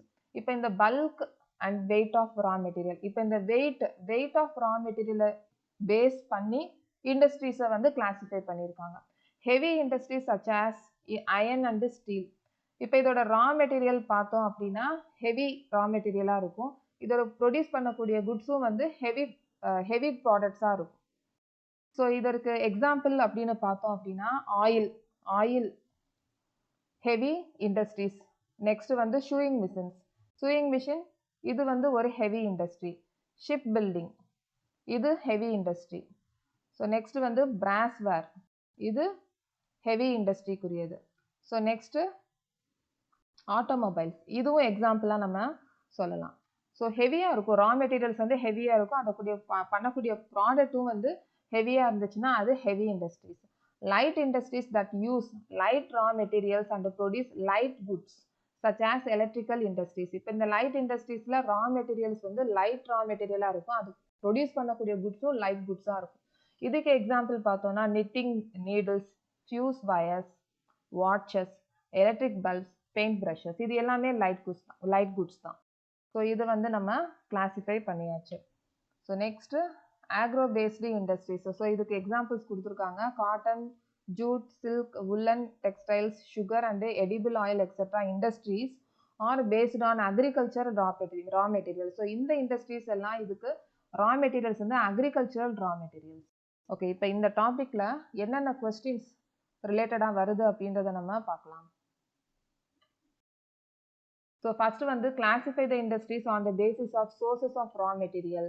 Sources of raw material அப்படின்னு சொன்னோம்னா இங்கே ரா மெட்டீரியல் இருக்கு பாருங்க. Agro based raw material, agro based industries and mineral based industries. So இதை நம்ம எழுதலாம். So next what are the consumer industries. Consumer இண்டஸ்ட்ரீஸ்னா என்ன? கன்சியூமர் இண்டஸ்ட்ரீஸ்லேருந்து உருவாகக்கூடிய பொருளை டைரக்டாக வந்து கன்சியூமர்ஸ் யூஸ் பண்ணுற மாதிரி இருக்கும், அந்த ப்ராடக்டை தான் கன்சியூமர் இண்டஸ்ட்ரீஸ் அப்படின்னு சொல்லுவோம். So consumer industries that produce goods for direct use by consumers. So இது எல்லாமே. ஸோ இது வந்து நம்ம எழுதலாம். So next classify industries on the basis of ownership. So இதுக்கு நம்ம public sector, private sector, joint sector industries, cooperative sector industries, இதை நம்ம எழுதலாம். Public sector, private sector industries, joint sector industries and cooperative sector industries எழுதலாம். So next give one difference between give one difference between public sector and private sector. So இது ரெண்டுத்துக்கும் உள்ள difference என்ன அப்படின்றத பார்க்கணும். ஸோ இங்கே பப்ளிக் செக்டார் இண்டஸ்ட்ரீஸ் ஓன் பண்ணுறது, அதுக்கப்புறமா அதை ஆப்ரேட் பண்ணுறது கவர்மெண்ட் ஏஜென்சிஸாக இருக்கும். இங்கே ப்ரைவேட் செக்டார் ஓன் பண்ணுறது, அதாவது ரன் பண்ணுறது. ப்ரைவேட் செக்டார் இண்டஸ்ட்ரீஸ் வந்து இண்டிவிஜுவலும் ரன் பண்ணுவாங்க, அப்படி இல்லைன்னா குரூப் ஆஃப் இண்டிவிஜுவல்ஸும் ரன் பண்ணுவாங்க, குரூப் ஆஃப் இண்டிவிஜுவல்ஸும் ரன் பண்ணுவாங்க. ஸோ இதுலேயே இருக்கு owned and operated by government agencies. Example வந்து எழுதணும் அதுக்கு, வெல், செயில், எக்ஸெட்ரா. இங்கே வந்து ஓன்ட் அண்ட் ஆப்ரேட் பண்ணுறதும் ஓன் பண்ணுறதும் இண்டிவிஜுவல்ஸாக இருப்பாங்க, group of individuals. So TISCO, Bajaj auto limited, இந்த டாபர் இண்டஸ்ட்ரீஸ், இது எல்லாமே. ஸோ நெக்ஸ்ட் வந்து classify industries on the basis of capital investment. Capital இன்வெஸ்ட்மெண்ட்டை பேஸ் பண்ணி என்னென்ன இண்டஸ்ட்ரீஸ் இருக்குன்னு நம்ம பார்த்தோம். Large industries and small scale industries. So அவர் எவ்வளவு இன்வெஸ்ட்மெண்ட் பண்ணணும் அப்படின்றதையும் நம்ம எழுதணும். Classify industries on the basis of bulk and weight of raw materials and finished goods. So இதை நம்ம இங்கே பார்த்தோம். நம்ம ஹெவி இண்டஸ்ட்ரீஸ் வந்து ரா மெட்டீரியல் ஹெவியாக இருக்கும், அதோடைய பண்ணக்கூடிய பொருட்களும் ப்ராடக்ட்டும் ஹெவியாக இருக்கும். ஸோ அதை நம்ம எக்ஸ்பிளைன் பண்ணணும். அதுக்கப்புறமா அதோட எக்ஸாம்பிள்ஸ் நம்ம இங்கே எழுதணும். அதே மாதிரி லைட் இண்டஸ்ட்ரீஸ் லைட் ரா மெட்டீரியலாக இருக்கும், அது பண்ணக்கூடிய பொருட்கள் வந்து லைட் குட்ஸாக இருக்கும், such as electric industries. So இதுக்கு வந்து example knitting needles, fuse wires, watches, electric bulbs, paint brushes. So இதை நம்ம எழுதலாம். Okay. So next topic, textile industry. The textile industry occupies unique position in the Indian economy. So இந்த textile industry Indian எக்கனாமியில் ஒரு unique பொசிஷனாக இருக்குது. இது என்னென்ன contribute பண்ணுது Indian economic அப்படின்றத பார்க்கணும். ஸோ இது இண்டஸ்ட்ரியல் ப்ரொடக்ஷன் இதை கான்ட்ரிபியூட் பண்ணுது. இந்த டெக்ஸ்டைல் இண்டஸ்ட்ரியல் ப்ரொடக்ஷனில் 14% கான்ட்ரிபியூட் பண்ணுது. எம்ப்ளாய்மெண்ட் ஜென்ரேஷன் 35 மில்லியன் பர்சன்ஸை டைரெக்டாக வந்து எம்ப்ளாய்மெண்ட் ஆப்பர்ச்சுனிட்டி கொடுக்குது. இது எப்படின்னா, இந்த அக்ரிகல்ச்சருக்கு அப்புறமா இதுதான் செகண்ட் லார்ஜஸ்ட் அப்படின்னு சொல்கிறாங்க. ஏன்னா அக்ரிகல்ச்சர் தான் நிறைய மக்கள் வந்து எம்ப்ளாய்மெண்ட்டை டிபெண்ட் பண்ணி இருக்காங்க. ஸோ இதுக்கு செகண்டாக இந்த எம்ப்ளாய்மெண்ட் ஆப்பர்ச்சுனிட்டி இந்த டெக்ஸ்டைல் இண்டஸ்ட்ரியில் கிடைக்குது. ஸோ ஃபாரின் எக்ஸ்சேஞ்ச் இயர்னிங்ஸ்னால் நம்ம இதை மூலமாக உருவாக்கக்கூடிய ப்ராடக்ட்ஸை எக்ஸ்போர்ட் பண்ணும்போது வரக்கூடிய இயர்னிங்ஸ். ஸோ இது அபவுட் 24.6% வந்து கிடைக்குது. ஸோ இது கான்ட்ரிபியூட்ஸ் 4% டுவர்ட்ஸ் ஜிடிபியில் 4% வந்து கான்ட்ரிபியூட் பண்ணுது. So it is the only industry in the country which is self reliant and complete in the value chain, that is from raw material to the highest value added products அப்படின்னு சொல்கிறாங்க. இந்த இண்டஸ்ட்ரியிலேயே இது மட்டும்தான் self reliant அப்படின்னு சொல்கிறோம். Self reliant அப்படின்றது என்னன்னா, கீழே வந்து இந்த வேல்யூ செயின் வந்து கொடுத்துருக்காங்க, அதை நம்ம பார்த்தோம் அப்படின்னா நமக்கு நல்லாவே புரியும். இந்த வேல்யூ செயின் தான். இப்போ இதில் பார்த்தோம்னா ரா ஃபைபர்னு இருக்குது. இந்த ரா ஃபைபரை நம்ம காட்டன் பால்ஸாக நம்ம அசியூம் பண்ணிக்கலாம். அதாவது ரா ஃபைபர் அப்படின்றது நம்ம செடியிலிருந்து கிடைக்கக்கூடிய பருத்தி, காட்டன் பால்ஸ். இதை வந்து என்ன பண்ணுவாங்கன்னா ஜின்னிங் ஃபேக்ட்ரி ஃபைபர் ப்ரொடக்ஷன் பண்ணுவாங்க. அதாவது ஜின்னிங் ஃபேக்ட்ரியில் போய் பருத்தியை நம்ம போட்டோம் அப்படின்னா பஞ்சு தனியாக, சீட்ஸ் தனியாக கிடைச்சிடும். அதாவது காட்டன் தனியாக, சீட்ஸ் தனியாக கிடைச்சிடும். அப்போ இந்த காட்டன் என்ன பண்ணுவாங்க, நெக்ஸ்ட்டு ஸ்பின்னிங் மில்லுக்கு அனுப்புவாங்க. ஸ்பின்னிங் மில்லில் போகும்போது இந்த காட்டன் நூலாக மாறிடும், அதாவது யானாக மாறிடும். இந்த காட்டன் இப்போ என்ன பண்ணோம், ஜின்னிங் ஃபேக்ட்ரியில் போய் காட்டனாக மாற்றணும். இந்த ஸ்பின்னிங் மில்லுக்கு இந்த காட்டன் தான் ரா மெட்டீரியல். ஓகே. ஸோ இப்போ என்ன பண்ணுறாங்க, இந்த ஸ்பின்னிங் மில்லுக்கு இந்த ரா காட்டன் தான் ரா மெட்டீரியல். இதைத்தான் செல்ஃப் ரிலையன்ட் அப்படின்னு சொல்கிறோம். ஒன்றுக்கு ஒன்று செல்ஃப் ரிலையன்ட் அப்படின்னு. இப்போ இந்த யான் வந்து வீவிங் நீட்டிங்க்கு ரா மெட்டீரியலாக இருக்கும். இந்த நூல் தான் என்ன பண்ணுவோம், நெசவு பண்ணுறோம், ஹேண்ட்லூம் பண்ணுவோம், இல்லைனா இந்த கையாலேயே பண்ணுவாங்கல்ல கைத்தறி நெசவு, இல்லைனா பவர்லூம் வச்சு வீவிங் பண்ணுவாங்க. ஸோ நெக்ஸ்ட் நமக்கு என்ன கிடைக்குது, ஃபேப்ரிக். இந்த கிளாத் கிடைக்குது, கிளாத் மட்டும்தான் கிடைக்குது. அதுக்கப்புறம் நம்ம என்ன பண்ணுறோம், டையிங் அண்டு ஃபினிஷிங், டை பண்ணுறோம், அதாவது கலரிங் பண்ணுவோம். ஸோ இதுக்கப்புறமா தான் நமக்கு கார்மெண்ட்ஸாக போகுது. ஓகே. ஸோ இப்போ இதில் பார்த்தோன்னா இந்த ரா ஃபைபர்லேருந்து கார்மெண்ட் வரைக்கும் இருக்கிறது தான் வேல்யூ செயின் அப்படின்னு சொல்கிறோம். ஓகே, இது ஒன்றுக்கு ஒன்று சார்ந்து இருக்கிறதுனால, டிபெண்ட் பண்ணியிருக்கிறதுனால தான் இதை தான் செல்ஃப் ரிலையன்ட் அப்படின்னு சொல்கிறோம். அது மட்டும் இல்லாமல் இந்த ரா ஃபைபர் கார்மெண்ட் வரைக்கும் வரும்போது ஒவ்வொரு ஸ்டேஜ்லையும் அதோட வேல்யூ வந்து ஆட் ஆகிக்கிட்டே இருக்கு. அதனால தான் இதை வேல்யூ ஆடட் அப்படின்னு சொல்கிறோம். ஸோ இதில் தான் வேல்யூ ஆடட் ப்ராடக்ட்ஸ் அப்படின்னு நம்ம சொல்கிறோம். ஓகே, ஸோ இப்போ இதில் question, the textile industry occupies unique position in the Indian economy. Justify. Explain the contribution of textile industry in the Indian economy. இந்த மாதிரி கேட்டாங்க அப்படின்னா 5 மார்க்ஸ் கொஸ்டின் கேட்டாங்கன்னா அதுக்கு நம்ம நிறைய பாயிண்ட்ஸ் வந்து எழுதணும். இந்த பேராகிராஃப்ல இருக்கிற ஒவ்வொரு பாயிண்ட்டையும் நம்ம பாயிண்டா எழுதிட்டு அதுக்கப்புறமா இதுவும் எழுதணும். This industry has close links with agriculture and provides living to farmers, cotton ball pluckers and workers engaged in ginning, spinning, weaving, dyeing, designing, packaging, tailoring and sewing. So ஒவ்வொரு ஸ்டேஜ்லையும் எம்ப்ளாய்மெண்ட் ஆப்பர்ச்சுனிட்டி வந்து கிடைக்குது. இதில் வந்து ரொம்ப க்ளோஸ்டாக இருக்குது இந்த agriculture. Okay, living to ஃபார்மர்ஸ்க்கு இது எல்லாமே வந்து கிடைக்குது.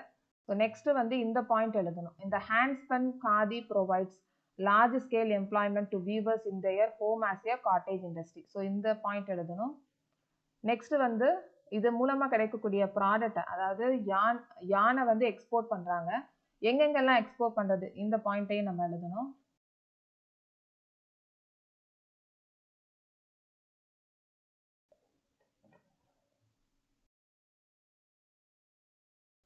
ஸோ நெக்ஸ்ட் வந்து லார்ஜ் ஷேராக இருக்குது எதுலனா இந்த காட்டன் யான் வந்து 1/4 ஆஃப் டோட்டல் ட்ரேடில் இந்த காட்டன் யான் மிகப்பெரிய ஷேராக இருக்குது, லார்ஜ் ஷேராக இருக்குது. அதே மாதிரி ஸ்பின்னிங் மில்லில் உருவாக்கக்கூடிய இந்த யான் வந்து குளோபல் லெவலில் ரொம்ப காம்படிட்டிவாகவும் இருக்குது. ஸோ இது எல்லா ஃபைபருக்கும் ப்ரொடியூஸ் பண்ணலாம். ஸோ இந்த பாயிண்ட்ஸ் எல்லாம் வந்து நம்ம 5 மார்க் கொஷின்ஸ் கேட்டாங்க அப்படின்னா நம்ம எழுதலாம்.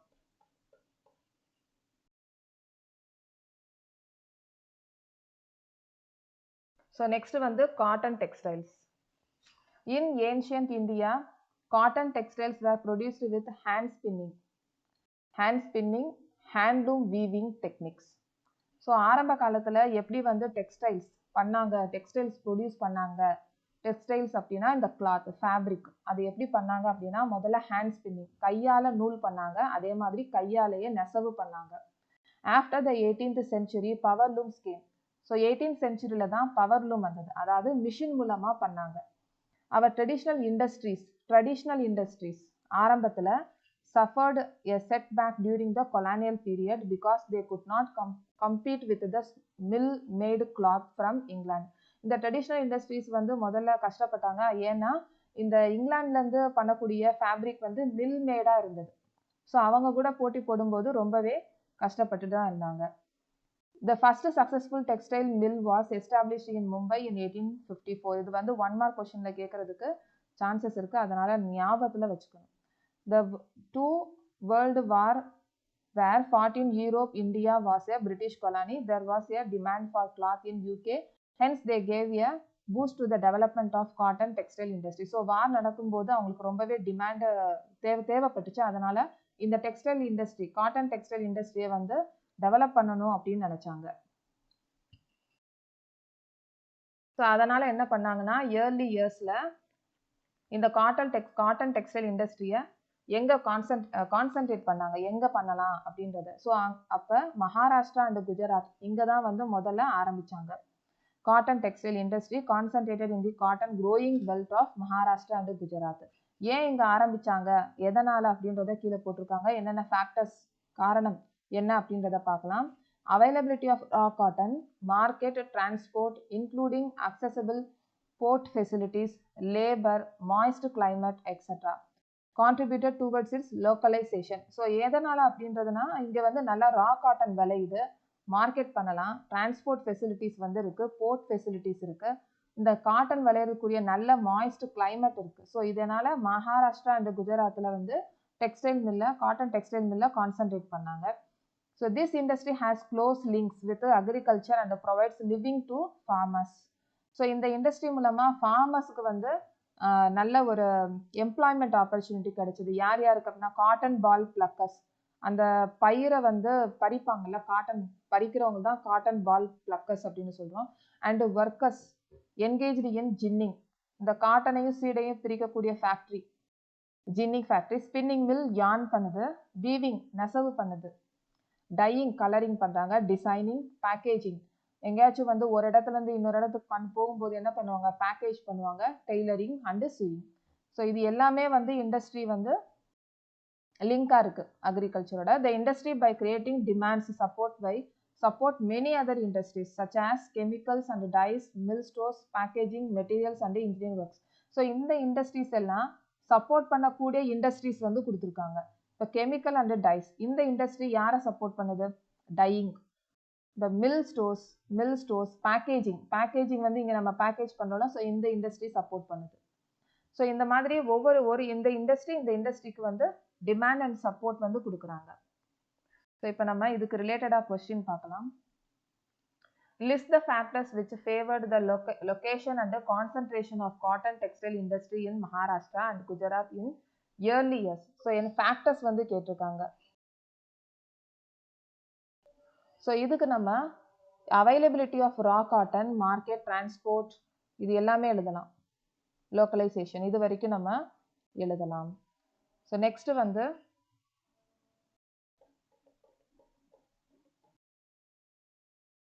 while spinning continues to be centralized in Maharashtra, Gujarat and Tamil Nadu, weaving is highly decentralized to provide scope for incorporating traditional skills and designing of weaving in cotton, silk, zari, embroidery, etc.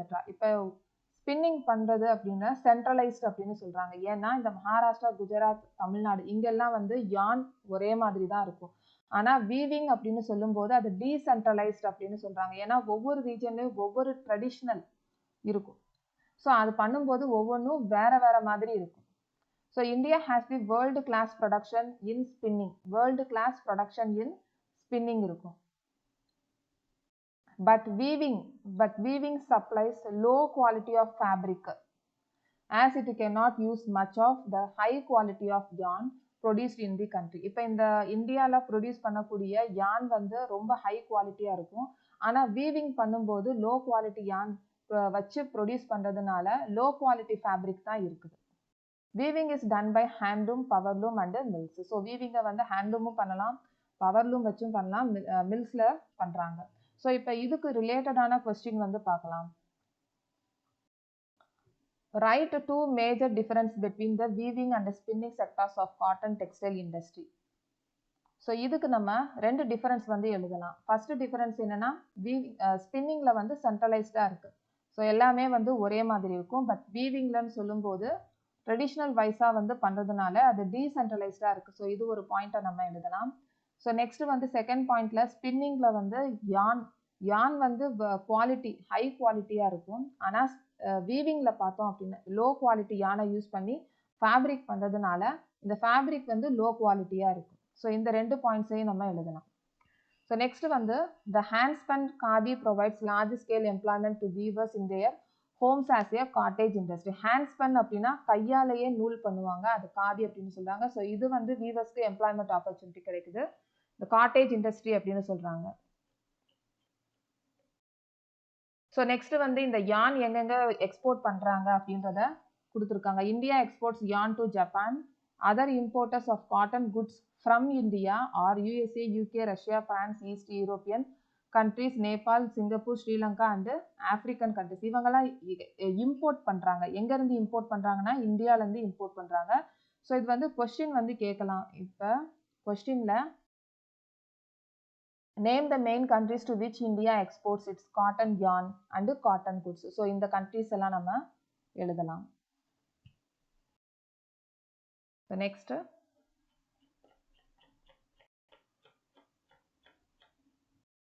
India has the second largest, இது நம்ம India has the second largest installed capacity of spindles in the world with 43.13 million spindles after China. So இதுல China தான் வந்து ஃபர்ஸ்ட்டாக இருக்குது, second தான் நம்ம இருக்கிறோம். இதில் capacity of spindles, largest installed capacity of spindles, இது வந்து நம்ம செகண்டாக இருக்கும் இதில். Okay, since the mid-8th of the spinning sectors has received a lot of attention. So இது வந்து question கேட்கறதுக்கு chances இருக்கு. இந்த spindles பண்றதுல largest installed capacity of spindles வந்து first place China இருக்கு, second place வந்து நாம இருக்கோம். ஸோ இந்த பாயிண்ட்டை நம்ம ஞாபகத்தில் வச்சுக்கணும். இந்த ஸ்பிண்டில்ஸ் வந்து நீங்கள் கூகுளில் இமேஜில் போய் பார்த்தீங்கன்னா நல்லா தெரியும். ஒரு நூல் வந்து சுற்றுற மாதிரி இருக்கும். ஓகே, அதோட கெப்பாசிட்டி ஃபஸ்ட்டு லார்ஜஸ்ட் எங்கன்னா largest installed capacity of spindle வந்து சைனா, செகண்ட் பிளேஸ் வந்து நம்ம இந்தியாவில். We have a large share in the world trade of cotton yarn, accounting for 1/4 of total trade. Total tradeல 1/4 வந்து லார்ஜ் ஷேராக இருக்குது cotton யான் trade produce பண்ணுறதுல. So இந்த trade பண்ணுறதுல, அதாவது 1/4 ஆஃப் டோட்டல் ட்ரேடில் இந்த காட்டன் யான் இருக்குது. However, our trade in garments is only 4% of the world's total. இப்போ இந்த காட்டன் யான் வந்து 1/4 ஆஃப் டோட்டல் ட்ரேடில் இருக்குது வேர்ல்டு ட்ரேடில். ஆனால் இப்போ இந்த கார்மெண்ட்ஸ் அப்படின்னு எடுத்துக்கிட்டோம் அப்படின்னா 4% தான் இருக்குது. 1/4 எங்கே இருக்குது, 4% எங்கே இருக்குது, இதுக்கு ரெண்டுக்கும் எவ்வளோ பெரிய டிஃபரன்ஸ் இருக்குன்னு பாருங்க. So our spinning mills are competitive at the global level and capable of using all the fibres we produce. Spinning mill எடுத்துக்கிட்டோம் அப்படின்னா ஸ்பின்னிங் மில்லில் வரக்கூடிய இந்த யான் வந்து குளோபல் லெவலில் காம்படிட்டிவாக இருக்குது. ஸோ அது மூலமாக எந்த ஃபைபர்ஸ் வேணாலும் நம்ம ப்ரொடியூஸ் பண்ணிக்கலாம். த weaving, knitting and processing units cannot use much of high quality yarn that is produced in the country. ஆனால் நம்ம வீவிங் knitting பண்ணும்போது ஹை குவாலிட்டியான ப்ரொடியூஸ் பண்ணுறது கிடையாது. அதனால் ஃபேப்ரிக் வந்து லோ குவாலிட்டியாக தான் வருது. So there are some large and modern factories in the segments, but most of the production is in the fragmented small units. என்னதான் வந்து large factories, modern factories, modern machines எல்லாமே இருந்தாலும் ஆனால் நம்ம ப்ரொடக்ஷன் வந்து எங்கே நடக்குதுன்னா ஸ்மால் யூனிட்ஸில் தான் நடக்குது, which cater to the local market. So local market sale பண்ணுறதுனால அவங்க என்ன பண்ணுவாங்க, லோ குவாலிட்டி ஆஃப் யானை யூஸ் பண்ணி ஃபேப்ரிக்கை லோக்கல் மார்க்கெட்லேயே வந்து சேல் பண்ணிடுறாங்க. ஸோ இன்டர்நேஷ்னல் மார்க்கெட்டுக்கு வந்து சேல் பண்ணுற மாதிரி அவங்க ஃபேப்ரிக்கை பண்ணுறது கிடையாது. So this mismatch is a major drawback for the industry. So இதுதான் வந்து மேஜர் ட்ராபேக் அப்படின்னு சொல்கிறாங்க. As a result many of our spinners export cotton yarn while apparel garment manufacturers have to import fabric. So அதனால் என்ன பண்ணுறாங்கன்னா இந்த spinners வந்து யானை எக்ஸ்போர்ட் பண்ணிடுறாங்க, இந்த காட்டன் யானை எக்ஸ்போர்ட் பண்ணிடுறாங்க. இந்த கார்மெண்ட்டை என்ன பண்ணுறாங்கன்னா இம்போர்ட் பண்ணிடுறாங்க. ஏன்னா நமக்கு வந்து கார்மெண்ட்ஸ் வந்து சரியாக குவாலிட்டியான கிடைக்கிறது இல்லை, அதனால் இதை இம்போர்ட் பண்ணிடுறாங்க. ஸ்பின்னர்ஸ் வந்து காட்டன் யானை எக்ஸ்போர்ட் பண்ணிடுறாங்க. ஸோ இதுக்கு ஒரு எக்ஸாம்பிள் கொடுத்துருக்காங்க. Yarn is sold at ₹85 per kg. If it is sold as a trouser, it fetches ₹800 per kg. இப்போ நம்ம யானை சோல் பண்ணுறோம், ஒரு நூலை வந்து 1 கிலோ சோல்டு பண்ணுறோம், சேல் பண்ணுறோம் அப்படின்னா நமக்கு ₹85 கிடைக்கும். இதே வந்து நம்ம ட்ரௌசரை சேல் பண்ணோம் அப்படின்னா 1 kgக்கு நம்ம ₹800ன்னு சொல்லி நம்ம சேல் பண்ணலாம். ஆனால் நம்ம என்ன பண்ணுறோம், இங்கே யானை தான் நம்ம எக்ஸ்போர்ட் பண்ணுறோம். இந்த ட்ரௌசர்ஸ், இந்த எக்ஸ்போர்ட் கார்மெண்ட்டை நம்ம இம்போர்ட் பண்ணிடுறோம், கார்மெண்ட்டை இம்போர்ட் பண்ணிடுறோம். ஏன் இவ்வளோ ப்ரைஸஸ் டிஃப்ரென்சஸ் இருக்குது அப்படின்னா வேல்யூ ஆடட் ப்ராடக்ட். ஒவ்வொரு ஸ்டேஜ்லையும் அதோட வேல்யூ ஆட் ஆகிட்டே போகும். ஓகே, ஸோ இப்போ காட்டன் டெக்ஸ்டைல் இண்டஸ்ட்ரியில் என்ன ட்ராபேக்ஸ் அப்படின்னு கேட்டாங்கன்னா இந்த பாயிண்ட்ஸ் எல்லாம் நம்ம எழுதலாம். ஸோ இங்கேருந்து நம்ம எழுதலாம்.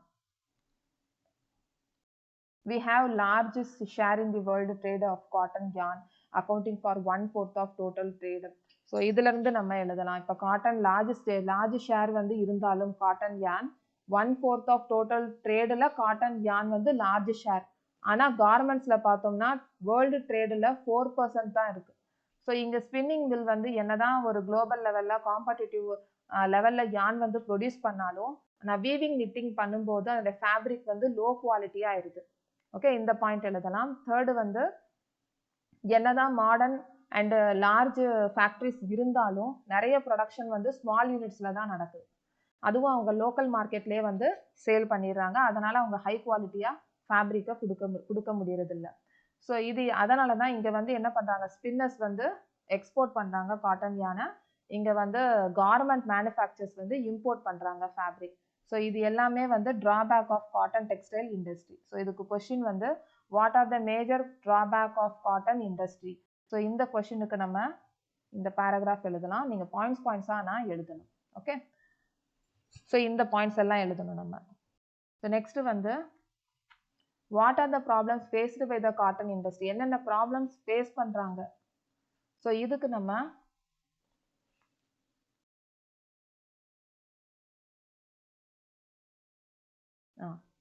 இதுக்கு நம்ம நெக்ஸ்ட் டாபிக் வருது.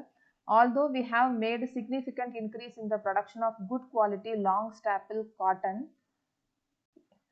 the need to import is still felt. So என்னதான் நம்ம வந்து நல்ல ஸ்டாப்பிள் காட்டனை ப்ரொடியூஸ் பண்ணால் கூட இன்னும் நம்ம என்ன பண்ணுறோம், இம்போர்ட் பண்ணுறோம். ஸோ இதுவும் ஒரு ப்ராப்ளம் தான். காட்டன் ஸ்டேப்பிள் காட்டன் அப்படின்னா ஒரு நல்ல ஒரு காட்டனை, அதாவது சீட்ஸ் இல்லாத ஒரு காட்டனை நம்ம இழுத்து பார்த்தோம் அப்படின்னா அதோடைய ஃப்ளெக்சிபிளாக இருக்கும். எவ்வளோக்கு எவ்வளோ ஃப்ளெக்சிபிளாக இருக்குதோ அவ்வளோக்கு வந்து ஒரு குவாலிட்டியான காட்டன் அப்படின்னு சொல்லுவோம். ஓகே, ஸோ இதை தான் வந்து ஸ்டாப்பிள் காட்டன் அப்படின்னு சொல்லுவோம். இந்த மாதிரி ஸ்டாப்பிள் காட்டனை ப்ரொடியூஸ் பண்ணாலும் நம்ம இன்னும் என்ன பண்ணுறோம், இம்போர்ட் பண்ணுறோம். Power supply is erratic. So அப்பப்போ வந்து பவர் சப்ளை நமக்கு கிடைக்கிறது இல்லை சரியா. Machinery needs to be upgrade. So machinery இன்னும் அப்கிரேட் பண்ணணும். எதுலனா weaving and processing sectors in particular.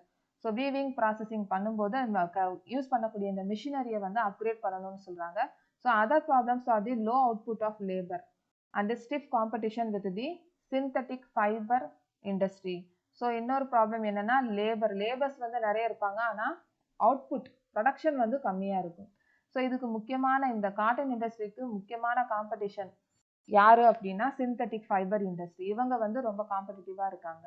So இது எல்லாமே வந்து காட்டன் டெக்ஸ்டைல் இண்டஸ்ட்ரி ஃபேஸ் பண்ணக்கூடிய ப்ராப்ளம் கேட்டாங்கன்னா இது ஃபுல்லாகவே நம்ம எழுதணும். இது ஃபுல்லாக எழுதலாம். ஓகே, ஸோ நெக்ஸ்ட் வந்து ஜூட் இண்டஸ்ட்ரி பார்க்கலாம். Jute textiles. India is the largest producer of raw jute and jute goods and stands at second place as an exporter after Bangladesh. இப்போ இந்த ஜூட் ப்ரொடியூஸ் பண்ணுறதுல raw jute and jute goods இது produce பண்ணி அதை export பண்ணுறதுல India second பிளேஸில் இருக்குது. அப்போ ஃபர்ஸ்ட் பிளேஸ் வந்து பங்களாதேஷில் இருக்குது. So most of the mills வந்து பங்களாதேஷ் வெஸ்ட் பெங்காலில் தான் லொக்கேட் ஆகிருக்கு. 80 ஜூட் மில்ஸ் வந்து லொக்கேட் ஆகிருக்கு வெஸ்ட் பெங்காலில். Most of the jute mills வந்து இந்த ஹூக்லி ரிவர் இதோட பேங்க்ஸ், அதாவது ஹூக்லி ரிவர் ஆத்தங்கரை பக்கத்தில் லொக்கேட் ஆகிருக்கு. ஃபர்ஸ்ட் ஜூட் மில் எங்கே செட்டப் ஆயிருக்குன்னா கொல்கட்டாவில் ரிஸ்டான்ற பிளேஸில் 1859 வந்து இது செட்டப் பண்ணியிருக்காங்க. பார்ட்டிஷனுக்கு அப்போ இந்த ஜூட் மில்ஸ் எல்லாமே இந்தியாவில் இருந்தது. அதுக்கப்புறமா இதை ப்ரொடியூஸ் பண்ணக்கூடிய ஏரியா இது பங்களாதேஷில் போயிடுச்சு. So erstwhile East Pakistan. இப்போ ஏன் இந்த ஹூக்லி ரிவர் பக்கத்தில் இந்த ஜூட் மில்ஸ் லொக்கேட் பண்ணியிருக்காங்க, அதுக்குரிய ஃபேக்டர்ஸ் தான் இங்கே கொடுத்துருக்காங்க. Factors responsible for their location in the Hooghly basins are. இதோட ஃபேக்டர்ஸ் தான் நம்ம பார்க்க போகிறோம். ப்ராக்சிமிட்டின்னு சொல்லியிருக்காங்க. Proximity of jute producing areas.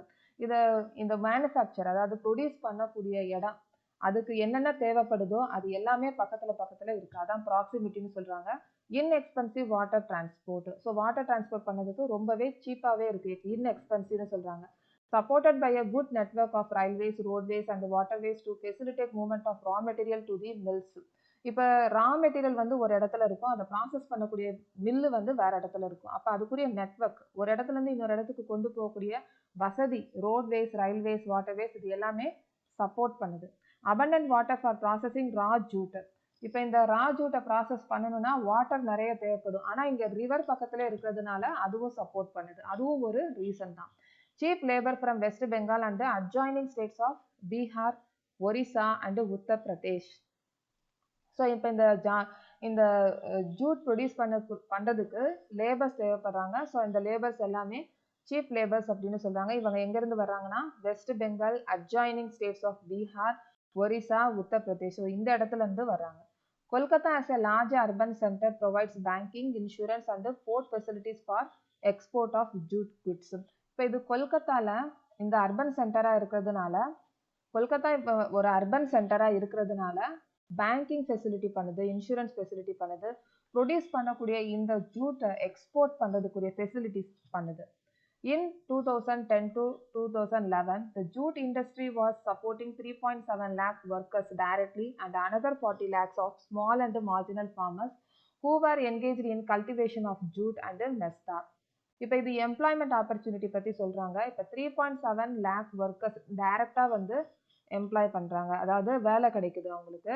அதே மாதிரி 40 lakhs small and marginal farmers cultivation of jute பண்ணுறதுனால டைரெக்டாக என்கேஜ் ஆகிறாங்க இந்த இண்டஸ்ட்ரியில். இந்த இண்டஸ்ட்ரிக்கு வந்து சப்போர்ட் பண்ணுறாங்க, கல்டிவேஷன் ஆஃப் ஜூட் பண்ணுறாங்கல்ல. ஸோ இந்த இண்டஸ்ட்ரி வந்து ஃபார்மர்ஸ்க்கு சப்போர்ட் பண்ணுறாங்க. Many more people were associated indirectly, நிறைய பீப்புள்ஸ் வந்து இன்டைரக்டாகவும் இந்த இண்டஸ்ட்ரி சப்போர்ட் பண்ணுது. இப்போ இண்டஸ்ட்ரி வந்து இந்த ஜூட் ப்ரொடியூஸ் பண்ணுறாங்க அப்படின்னா அதுக்கு பேக்கேஜிங் மெட்டீரியல் வந்து தேவைப்படுது. அப்போ பேக்கேஜிங் மெட்டீரியல் இண்டஸ்ட்ரிக்கு வந்து சப்போர்ட் பண்ண மாதிரி தானே. ஸோ அது மெனி பீப்புள் வந்து என்கேஜ் ஆகிறாங்க, இன்டைரக்ட்லி சப்போர்ட் பண்ணுறாங்க.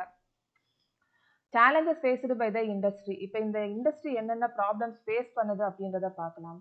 Challenges faced by the industry include stiff competition in the international market from synthetic substitutes. இப்போ இதோட synthetic substitutes தான் வந்து இதுக்கு காம்படிஷனாக இருக்கு. And from other competitors like Bangladesh, Brazil, Philippines, Egypt and Thailand. So இவங்களுடைய competitors யாரு அப்படின்னா Bangladesh, Brazil, Philippines, Egypt and Thailand. இவங்களும் ஜூட் ப்ரொடியூஸ் பண்ணதுனால இவங்க வந்து ஒரு காம்படிட்டர்ஸாக இருக்கிறாங்க. However, the internal demand has been on the increase due to the government policy of mandatory use of jute packaging. So government policy கூட இந்த இன்டர்னல், அதாவது உள்நாட்டிலே வந்து டிமாண்டை வந்து அதிகரிக்கணும் அப்படின்றதுக்காக ஜூட் பேக்கேஜிங் பண்ணுங்க அப்படின்னு சொல்லி கவர்மெண்ட் பாலிசி மேண்டேட்டரியா பண்ணுது. To stimulate demand the product needs to be diversified. இன்னும் இதோட டிமாண்டை ஜாஸ்தி ஆக்கணும் அப்படின்னா இந்த பொருட்களை, இந்த ஜூட் மூலமாக செய்யக்கூடிய பொருட்களை இன்னும் அதிகப்படுத்தணும், வேற வேற பொருட்களையும் பண்ணணும். ஸோ அதான் டைவர்சிஃபைட்னு சொல்லியிருக்காங்க. In 2005, National Jute Policy was formulated with the objective of increasing productivity, improving quality, ensuring good prices to the jute farmers and enhancing the yield per hectare. இப்போ இந்த நேஷனல் ஜூட் பாலிசின்னு ஒன்று கொண்டு வர்றாங்க. அதோட அப்ஜெக்டிவ்ஸ் தான் இங்கே சொல்லியிருக்காங்க. அது அப்ஜெக்டிவ்ஸ் என்னென்னா ப்ரொடக்டிவிட்டியை இன்க்ரீஸ் பண்ணணும், குவாலிட்டியை இம்ப்ரூவ் பண்ணணும். அதே மாதிரி ஃபார்மர்ஸ்க்கு ஒரு ஹெக்டேருக்கு என்ன ஈல்டு கிடைக்குதோ அதை வந்து நல்ல ஒரு ப்ரைஸுக்கு கொடுக்கணும். ஸோ இதுதான் அதோட அப்ஜெக்டிவ்ஸ். இதோட மெயின் மார்க்கெட்ஸ் சொல்லியிருக்காங்க USA, Canada, Russia, United Arab Republic, UK and Australia. இதோட மெயின் மார்க்கெட்ஸ். ஸோ இப்போ the growing global concern for environment friendly biodegradable materials has once again opened the opportunity for jute products. So இப்போ இந்த environment வந்து ஃப்ரெண்ட்லியாக இருக்கணும் அப்படின்றதுக்காக நிறைய Jude materials வந்து யூஸ் பண்ண ஆரம்பிச்சிட்டோம். அதனால் இந்த ஜூட் இண்டஸ்ட்ரிக்கு வந்து திருப்பி இன்னொரு ஆப்பர்ச்சுனிட்டியாக இருக்குது ஜூட் ப்ராடக்ட்ஸை அதிகமாக ப்ரொடியூஸ் பண்ணுறதுக்கு. ஸோ இப்போ இதுக்கு ரிலேட்டடான கொஸ்டின்ஸ் வந்து பார்க்கலாம். Where was the first jute mill set up? So இப்போ தான் நம்ம பார்த்தோம் ஜூட் மில் வந்து எங்கே ஃபஸ்ட்டு செட்டப் பண்ணாங்க அப்படின்றத. So 1859 mill was set up near Kolkata in 1859 at Rishra. So இது எழுதலாம்.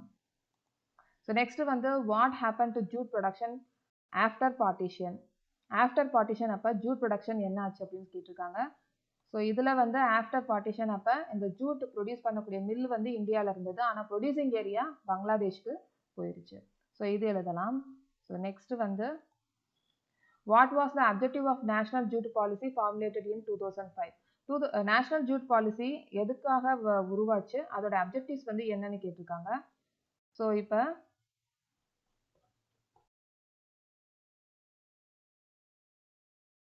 National jute policy was formulated with the objective of இது எழுதலாம், increasing productivity, improving quality, ensuring good prices to the jute farmers and enhancing the yield per hectare. So இது எழுதலாம். Next வந்து which are the main markets of jute? So இதோட main markets வந்து USA, Canada, Russia, United Arab Republic, UK and Australia. Give any two challenges faced by the jute industry. என்ன challenges, என்ன problems வந்து face பண்ணுறாங்க? இதோடைய competition, இதோடைய substitute என்னன்னா synthetic product இருக்கிறதுனால இது ஒரு பெரிய காம்படிஷனாக இருக்குது இந்த இண்டஸ்ட்ரிக்கு. அதே மாதிரி காம்படிட்டர்ஸ் யார் யார் அப்படின்றத சொல்லியிருக்காங்க. ஸோ இது வந்து மெயின் ப்ராப்ளம்ஸ் தான் நம்ம எழுதலாம். Why are the jute mills concentrated along the Hooghly River? Explain giving reasons. So எதனால் வந்து இந்த ஹூக்லி ரிவர் பக்கத்தில் ஜூட் மில்ஸ் லொக்கேட் பண்ணியிருக்காங்க, அதோட ரீசன்ஸ் வந்து சொல்லியிருக்காங்க, ரீசனை வந்து கேட்டிருக்காங்க. ஸோ இப்போ இந்த ஃபேக்டர்ஸ் எல்லாம் நம்ம எழுதலாம், இந்த ஃபேக்டர்ஸ் எல்லாமே நம்ம எழுதலாம். Why have the demands of jute products increased internationally as well as globally? ஏன் வந்து அதை இன்க்ரீஸ் பண்ணணும், இன்டர்நேஷ்னலி குளோபலி ஏன் இன்க்ரீஸ் பண்ணணும் அப்படின்றத கேட்டிருக்காங்க. ஸோ இதுக்கு வந்து நம்ம இன்டர்நேஷ்னலி அண்ட் குளோபலி இங்கே நம்ம எதுக்காக இன்க்ரீஸ் பண்ணணும், அதாவது நம்ம ஜூட் இண்டஸ்ட்ரியை வந்து ப்ரொடியூஸ் பண்ணுறது கவர்மெண்ட் பாலிசி மேண்டட்ரியாக கொண்டு வந்ததுனால எல்லாருமே வந்து ஜூட் பேக்கேஜிங் பண்ணணும் அப்படின்னு சொல்லியிருக்காங்க. அதனால் இந்த ஜூட் இண்டஸ்ட்ரி ப்ரொடியூஸ் பண்ணுறதை இன்க்ரீஸ் பண்ணலாம். அதே மாதிரி டைவர்சிஃபை பண்ணுறது, ஜூட் ப்ராடக்ட்ஸை டைவர்சிஃபை பண்ணுறது மூலமாக இந்த இண்டஸ்ட்ரியை இன்க்ரீஸ் பண்ணலாம், ப்ராடக்ட்ஸை இன்க்ரீஸ் பண்ணலாம். நெக்ஸ்ட் வந்து குளோபல் கன்சர்ன்னால, அதாவது என்விரான்மெண்ட் ஃப்ரெண்ட்லியாக இருக்கணும் அப்படின்றதுக்காக இந்த ஜூட் ப்ராடக்ட்ஸை அதிகமாக யூஸ் பண்ணோன்னா இந்த ஜூட் இண்டஸ்ட்ரியை வந்து திருப்பி பொருட்களை அதிகமாக உற்பத்தி செய்கிறதுக்கான ஒரு ஆப்பர்ச்சுனிட்டியாக கொண்டு வரலாம். ஸோ இதெல்லாம் நம்ம எழுதலாம். ஸோ நெக்ஸ்ட் வந்து சுகர் இண்டஸ்ட்ரியில் பார்க்கலாம். Sugar industry India stands second as a world producer of sugar. Sugar produce பண்ணுறதுல இந்தியா செகண்ட் பிளேஸில் இருக்குது. But occupies the first place in the production of gur and khandsari. Khandsari and gur produce பண்ணுறதுல இந்தியா ஃபர்ஸ்ட் பிளேஸில் இருக்குது. கர் அப்படின்றது வெல்லம்.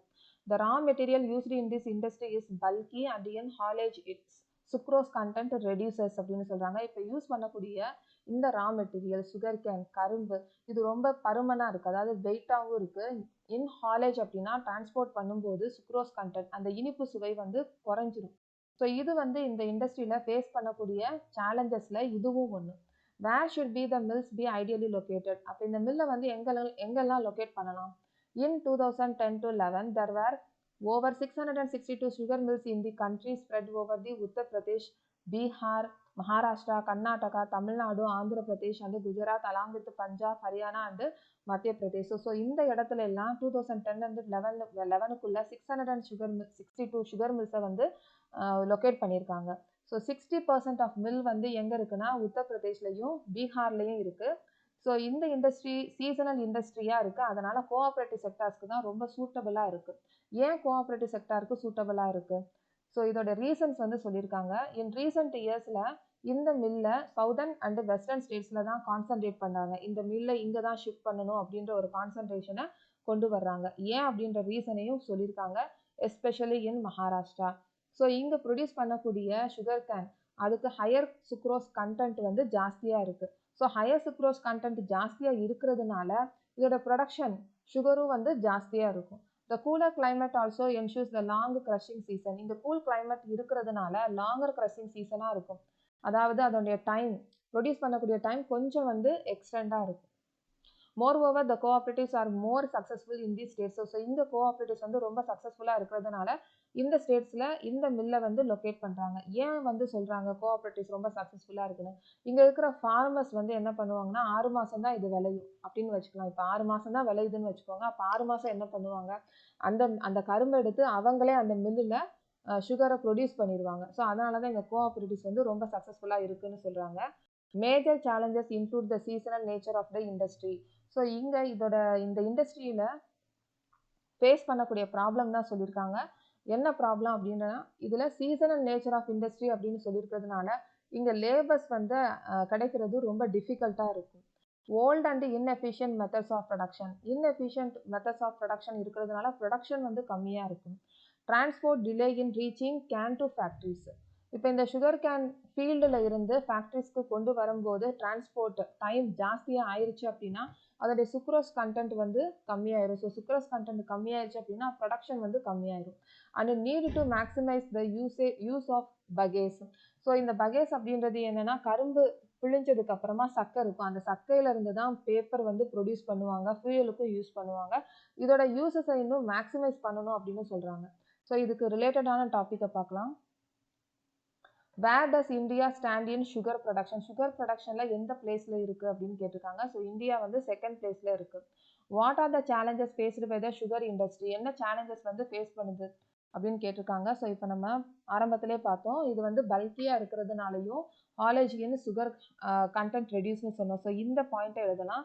அதுக்கப்புறமா ஸோ இந்த பாயிண்ட்டை நம்ம எக்ஸ்பிளைன் பண்ணி எழுதணும். இது சீசனல் நேச்சராக இருக்கிறதுனால லேபர்ஸ் கிடைக்கிறது ரொம்ப டிஃபிகல்ட் அப்படின்னு சொல்லணும். இப்போ இந்த மில்லும் இந்த சுகர் ஃபீல்டும் ஒரே இடத்துல இல்லை அப்படின்னா ப்ரொடக்ஷன் வந்து கம்மியாகும். ஏன்னா டிரான்ஸ்போர்ட் ஃபெசிலிட்டி எடுத்துக்கக்கூடிய டைம் வந்து ஜாஸ்தியாக இருக்கும். அப்போ சுக்ரோஸ் கண்டென்ட் வந்து ரெடியூஸ் ஆயிரும். ஸோ இதை நம்ம எக்ஸ்பிளைன் பண்ணணும்.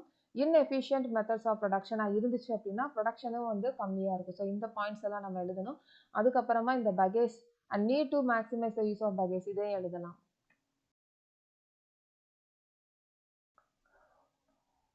why are sugar mills shifting to South India? ஏன் வந்து சவுத் இந்தியாவில் ஷிஃப்ட் பண்ணணும் அப்படின்னு கேட்டிருக்காங்க. ஸோ இதுக்கு ரீசன் வந்து நம்ம பார்த்தோம். The industry in seasonal nature, so இங்கே இருக்குது. ஸோ இங்கே வந்து விளையக்கூடிய சுகர் கேன் அதோட ஹையர் சுக்ரோஸ் கண்டென்ட் வந்து ஜாஸ்தியாக இருக்கிறதுனால இங்கே வந்து கான்சன்ட்ரேட் பண்ணுறாங்க சதர்ன் அண்டு வெஸ்டர்ன் ஸ்டேட்ஸில். ஸோ இங்கே கூல் கிளைமேட் இருக்கிறதுனால இந்த லாங்கர் க்ரஷிங் சீசனும் ஜாஸ்தியாக இருக்கும். ஸோ இந்த பாயிண்ட்ஸை நம்ம எழுதலாம். ஸோ இங்கே கோஆப்ரேட்டிவ்ஸ் வந்து சக்ஸஸ்ஃபுல்லாக இருக்கிறதுனால இங்கே சதர்ன் ஸ்டேட்ஸில் வந்து கான்சன்ட்ரேட் பண்ணுறாங்க. ஸோ இதை நம்ம எழுதலாம். Why are the sugar mills concentrated in sugar cane producing area? இப்போ நம்ம என்ன சொன்னோமோ அதே நம்ம எழுதலாம். Explain any 3 problems faced by sugar industry in India. So இதுவும் நம்ம சேலஞ்சஸில் நம்ம என்னென்ன பாயிண்ட்ஸ் பார்த்தோமோ அது எல்லாமே நம்ம எழுதலாம். ஸோ நெக்ஸ்ட் வந்து மினரல் பேஸ்டு இண்டஸ்ட்ரீஸில் பார்க்கலாம். Mineral based industries that use minerals and metals as raw materials are called mineral based industries. So mineral based இண்டஸ்ட்ரீஸ்னால் மினரல்ஸையும் மெட்டல்ஸையும் ரா மெட்டீரியலாக யூஸ் பண்ணி ப்ரொடியூஸ் பண்ணுறது தான் மினரல் பேஸ்டு இண்டஸ்ட்ரீஸ் அப்படின்னு சொல்கிறோம். Can you name some industries that would fall in this category? So இதுக்கு நம்ம எக்ஸாம்பிளாக அயன் அண்ட் ஸ்டீல் இண்டஸ்ட்ரி சொல்லலாம். Iron and steel industry. The iron and steel industry is the basic industry since all other industries. So இந்த iron and steel industry என்ன பண்ணுதுன்னா மற்ற இண்டஸ்ட்ரீஸ்க்கு தேவையான ரா மெட்டீரியல்ஸை produce பண்ணி கொடுக்குது. ஃபார் எக்ஸாம்பிள் இப்போ ஹெவி இண்டஸ்ட்ரி இருக்குது. இந்த ஹெவி இண்டஸ்ட்ரி என்ன பண்ணுன்னா ஹெவி ரா மெட்டீரியலை யூஸ் பண்ணி ஹெவி ஃபினிஷ்டு குட்ஸை ப்ரொடியூஸ் பண்ணுவாங்க. ஸோ இந்த மாதிரி இண்டஸ்ட்ரிக்கு இந்த iron and steel industry raw மெட்டீரியலை ப்ரொடியூஸ் பண்ணி கொடுக்குறாங்க. So heavy industry, medium and light depend on it for their machinery. அவங்க மிஷினரிக்கு தேவையான ரா மெட்டீரியல்ஸை இந்த இண்டஸ்ட்ரி ப்ரொடியூஸ் பண்ணி தருது. Steel is needed to manufacture a variety of engineering goods, construction, material, defence, medical, telephonic, scientific equipment and a variety of consumer goods. இது எல்லாமே வந்து examples. Next வந்து production and consumption of steel is often regarded as the index of country's development.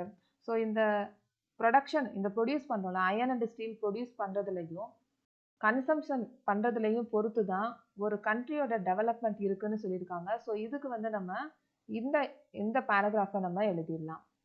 So iron and steel is a heavy industry because all the raw materials as well as finished goods are heavy and bulky entailing heavy transportation cost. So இப்போ தான் நம்ம பார்த்தோம் heavy இண்டஸ்ட்ரியில் heavy raw materials வந்து use பண்ணுவாங்க.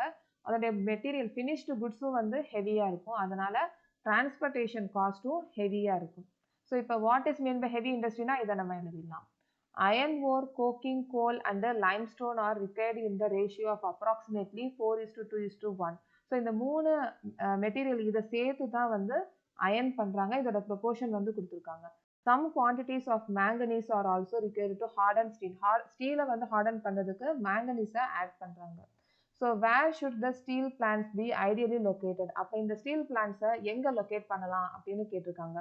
Remember that the finished products also need and efficient transport network for their distribution to the markets and consumers.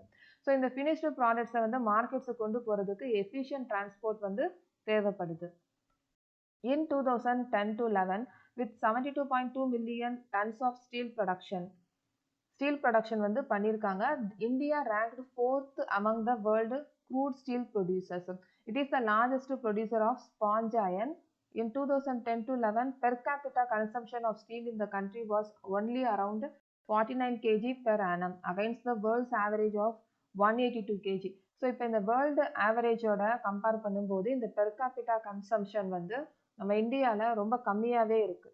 Okay, இதை வந்து ஒரு ப்ராப்ளம், இதுக்கு என்ன காரணம் அப்படின்றத நம்ம நெக்ஸ்ட் டாப்பிக்கில் நம்ம பார்க்கலாம், வர டாப்பிக்கில் நம்ம பார்க்கலாம்.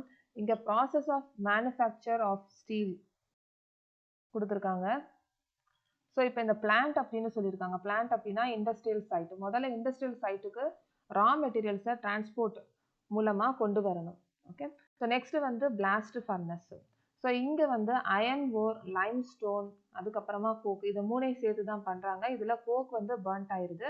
நெக்ஸ்ட் இது மெல்ட்டில் தான் இருக்கும், மெல்டடாக தான் இருக்கும். இந்த மோல்டன் மெட்டீரியலை வந்து மோல்டு பண்ணுறாங்க. இந்த மோல்டன் மெட்டீரியலை போல்டு அப்படின்னா ஊற்றுறாங்க, மோல்டு பண்ணுறாங்க. ஸோ இதை வந்து பிக் அயன் அப்படின்னு சொல்கிறாங்க. ஸோ இதுக்கப்புறமா இந்த பிக் அயனை பியூரிஃபை பண்ணுறாங்க. melting and oxidizing the impurities எடுக்கிறதுக்கு இதை வந்து பியூரிஃபை பண்ணுறாங்க. ஸோ இதில் manganese, nickel, chromium are added இதெல்லாம் ஆட் பண்ணுறாங்க. அதுக்கப்புறமா தான் rolling, pressing, casting and forging. So இதெல்லாமே வந்து ஷேப்பிங் மெட்டலாக வந்து வருது.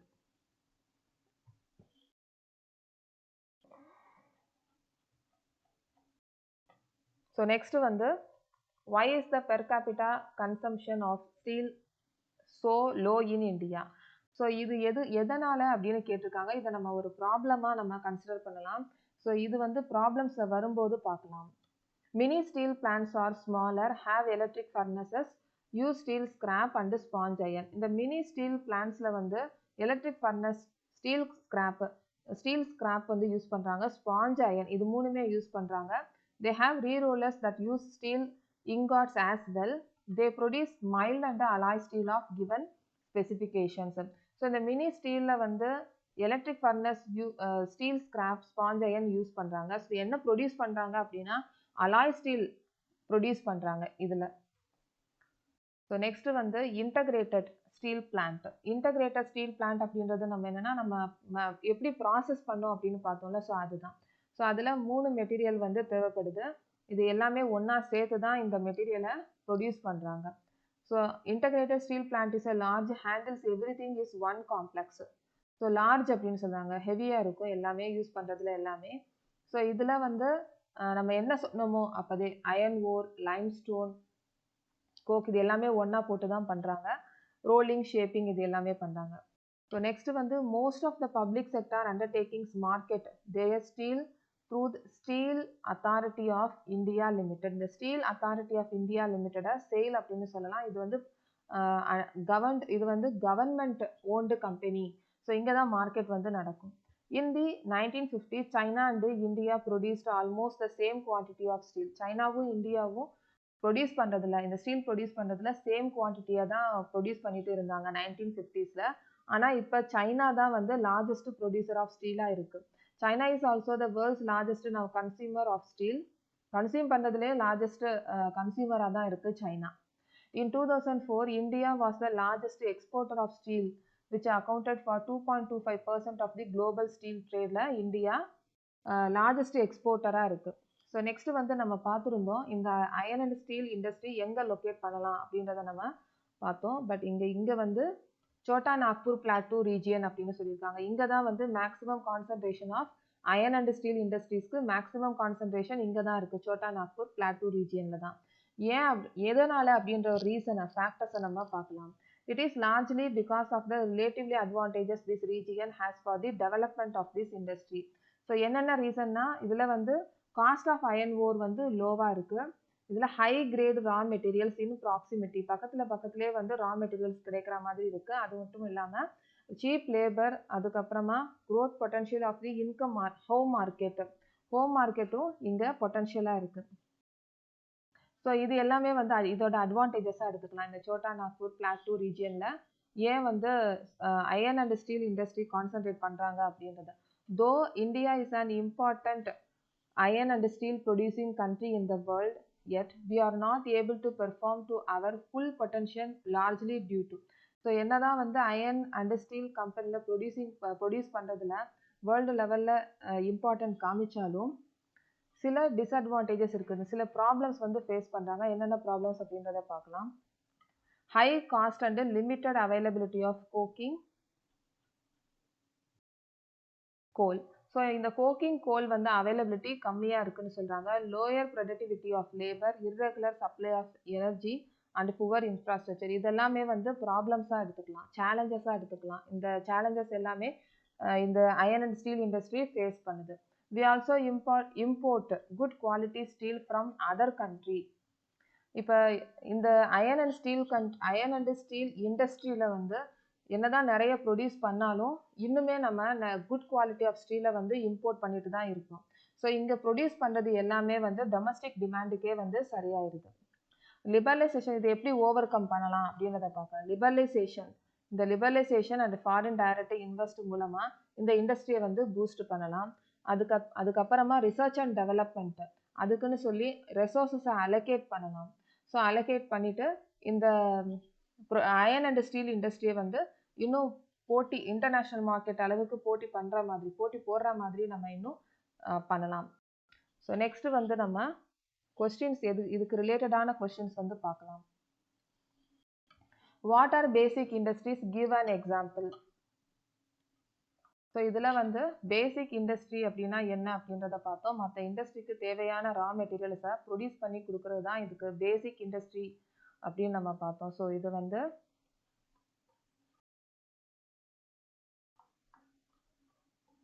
இந்த பேராகிராஃப் வந்து நம்ம எழுதலாம். The iron and steel industry is the basic industry. So இதுலேருந்து இது எழுதலாம்.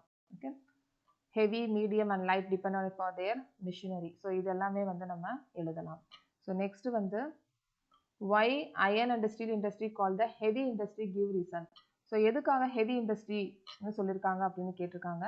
ஸோ இதுவும் நம்ம பார்த்துருந்தோம். iron and steel is a heavy industry because all the raw materials as well as finished goods are heavy and bulky, entailing heavy transportation cost. So இதை நம்ம எழுதிடலாம். So next வந்து write 4 raw materials of iron and steel industry and the proportion in which they are required. So இதுக்கு நம்ம இங்கே கொடுத்துருந்தாங்க iron ore, coking coal and limestone required in the ratio of approximately 4:2:1. So இதை நம்ம எழுதிடலாம். So next வந்து what are the difference between mini steel plants and integrated steel plants. So இது ரெண்டுக்குள்ள டிஃபரன்ஸ் வந்து கேட்டிருக்காங்க. மினி ஸ்டீல் பிளான்ட்ல வந்து என்ன ஃபர்னஸ் வந்து யூஸ் பண்ணிட்டு, எலக்ட்ரிக் ஃபர்னஸ் வந்து யூஸ் பண்ணிட்டு இருந்தாங்க.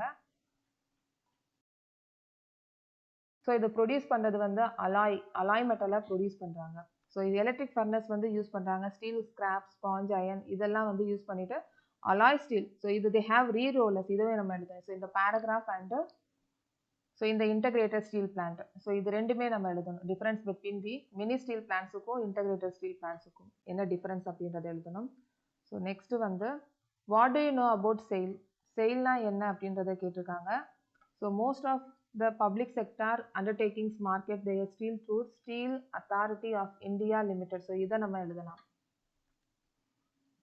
Why does the Chota Nagpur Plateau region have the maximum concentration of iron and steel industry? So நம்ம இதை பார்த்தோம். நம்ம ஏன் வந்து கான்சன்ட்ரேஷன் பண்ணுறாங்க அப்படின்றத, ஸோ இதோட ஃபேக்டர்ஸ் வந்து எழுதணும். இதை low cost of iron ore.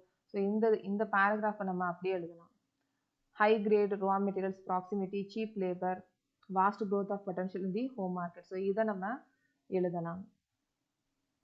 So next வந்து what are the problems faced by the iron and steel industry, what recent developments have led to rise in the production capacity அப்படின்னு சொல்லியிருக்காங்க. So என்னென்ன problem face பண்ணுது அப்படின்றத கேட்டிருக்காங்க. அதை எப்படி over come பண்ணலாம் அப்படின்றத கேட்டிருக்காங்க.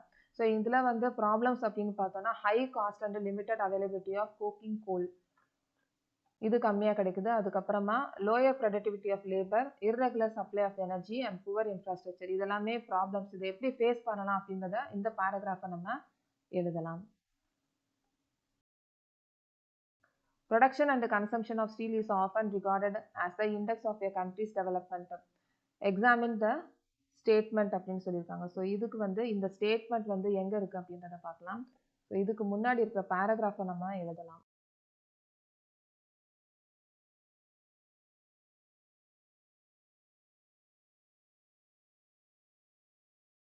ஸோ இங்கே கொடுத்துருக்காங்க production and consumption of steel is often regarded as the index of country's development. So இதுக்கு இந்த பேராகிராஃப் ஃபுல்லாகவே நம்ம எழுதலாம். ஸோ நெக்ஸ்ட் வந்து